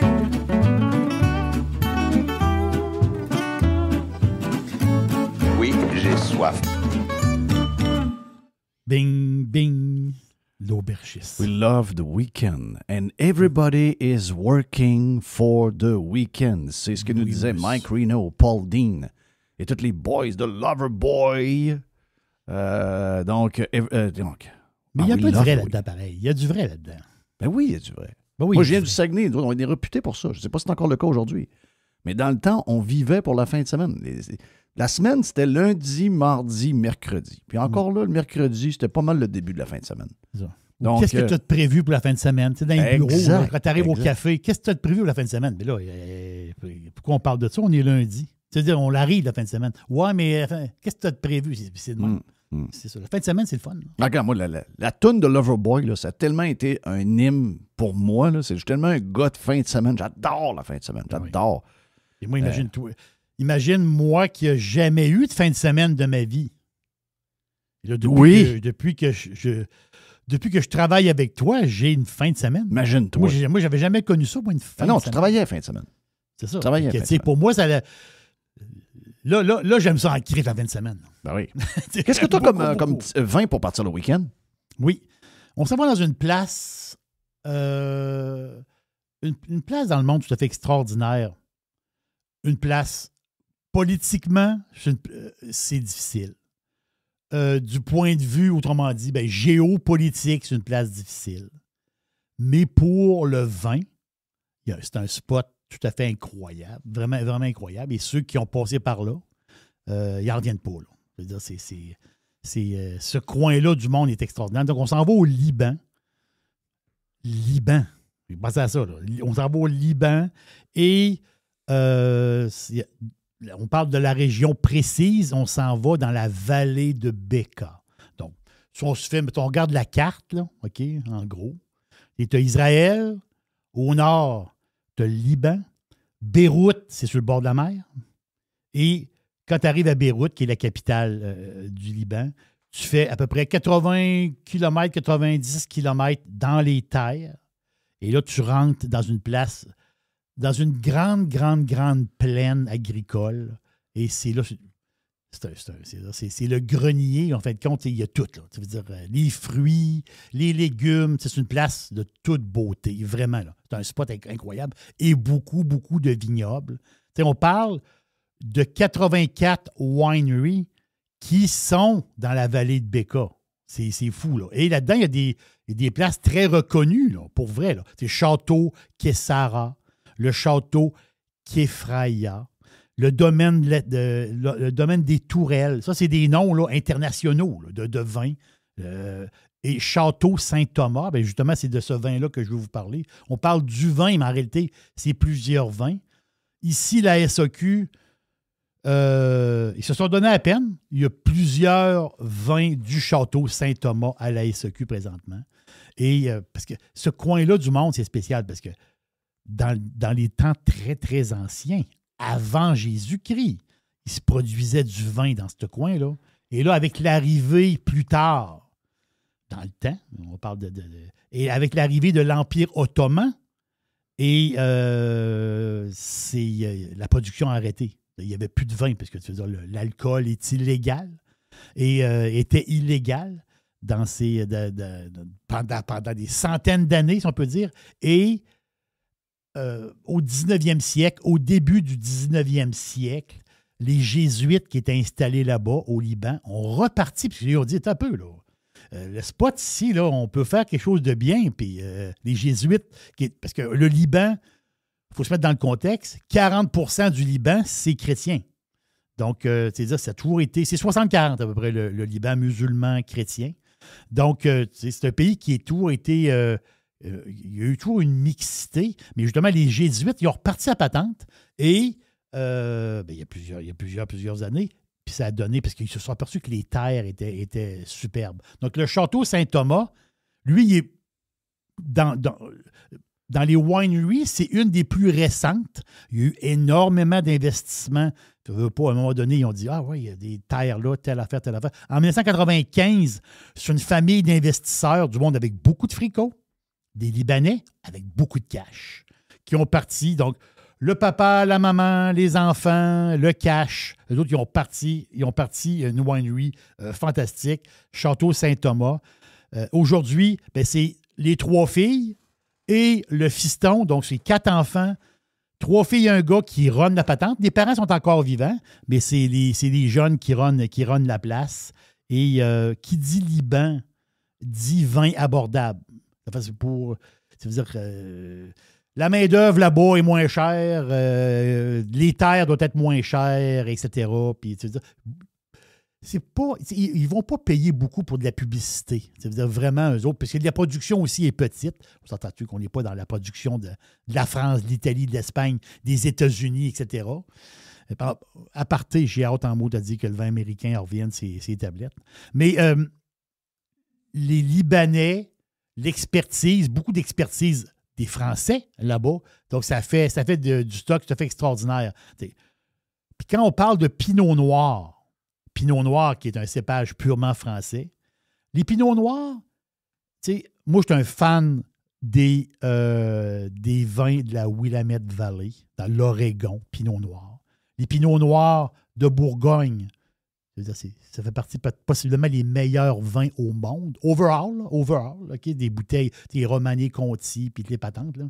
Mais l'affaire, c'est que tu regardes, mettons, c'est où que le Pinot Noir a le plus, fait des vins de très grande qualité. Ben, c'est des places fraîches. C'est des régions froides. Donc, exemple, en Nouvelle-Zélande, dans le coin d'Otago, en Alsace, en Allemagne, en Afrique du Sud. Le Pinot Noir en Afrique du Sud sont tous sur le bord de la mer. Tu sais, le bord de la mer, c'est frais, là. Donc, c'est sur le bord de la mer. Mais là, on tombe dans une patente complètement différente. Là, on a un Pinot Noir d'une région chaude. Oui, on est au Liban. C'est torride. Donc, le Pinot Noir est fait pour les régions froides. Mais la fin, c'est que le Pinot Noir dans une région chaude va donner un Pinot Noir d'un autre style complètement différent. C'est pour ça que le client normal arrive, mettons, à la SEQ et est amateur de Pinot Noir, tombe sur la bouteille, 18,55, Château Saint-Thomas. Ah, 18,55, Pinot Noir, parfait. Arrive à la maison, tombe là-dessus. Ouais. C'est pas tout à fait ce que je pensais. C'est pas le goût, c'est pas le style du Pinot normal. Parce que tu as regardé le prix, tu as regardé le marqué Château Saint-Thomas et tu penses que c'est un vin français. Tu as pris la bouteille de même. Mais en réalité, tu t'es pas rendu compte que c'est un vin du Liban. Donc, c'est un Pinot Noir de région chaude. C'est un autre style complètement différent. C'est un autre monde, là. On n'est pas du tout dans la même patente. Donc là, on est sur un fruit brûlé au soleil. Du fruit confit. Des tanins avec des accents boisés, épicés. Donc, c'est du Pinot Noir pour la tagine de légumes. C'est du Pinot Noir pour les merguez. Tu sais, la salade grecque, là, tu sais, les mets méditerranéens, une salade grecque là, bourrée de feta, là, avec des olives noires. C'est un pinot noir pour la salade de couscous, avec beaucoup d'herbes dedans. Tu sais, les salades de couscous que on mange froide, mais avec beaucoup d'herbes dedans. Mais c'est ça. C'est un pinot noir de style méditerranéen. C'est comme ça qu'il faut le voir. Mais c'est excellent. Mais il faut s'enlever dans notre tête le pinot noir, notre pinot noir très, comment dire, élégant, avec le fruit surélevé, avec l'acidité qu'on tombe, mettons, dans l'Oregon. Tu dis, Caroline, c'est quelque chose. Non, c'est pas ça. Là, on tombe avec quelque chose de plus rough, mais de très, très bon. Et à très bon prix, à 18,55. Et c'est un vin, justement, il va y avoir au mois de novembre à Montréal. Il y a ça la grande dégustation de Montréal. Là. C'est un genre de salon qu'il va y avoir à Montréal. Et justement, les Saint-Thomas vont être là. Les autres sont là. Ils vont être présentés. Ils vont être représentés. Donc, je répète le nom, Château Saint-Thomas. Pinot Noir, c'est un 100% Pinot. On est sur la cerise noire. On est sur le bois, le cacao.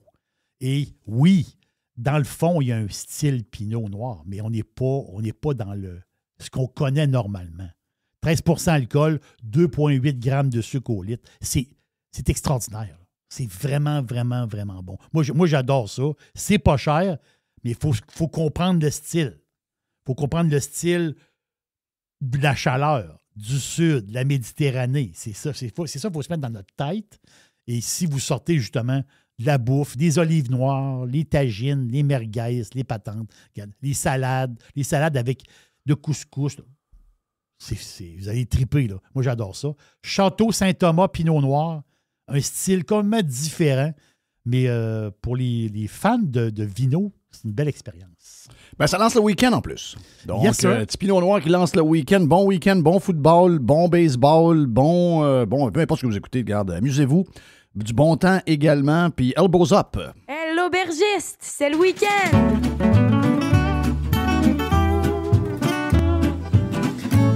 Oui, j'ai soif. Radio Pirate. Pirates Wanted.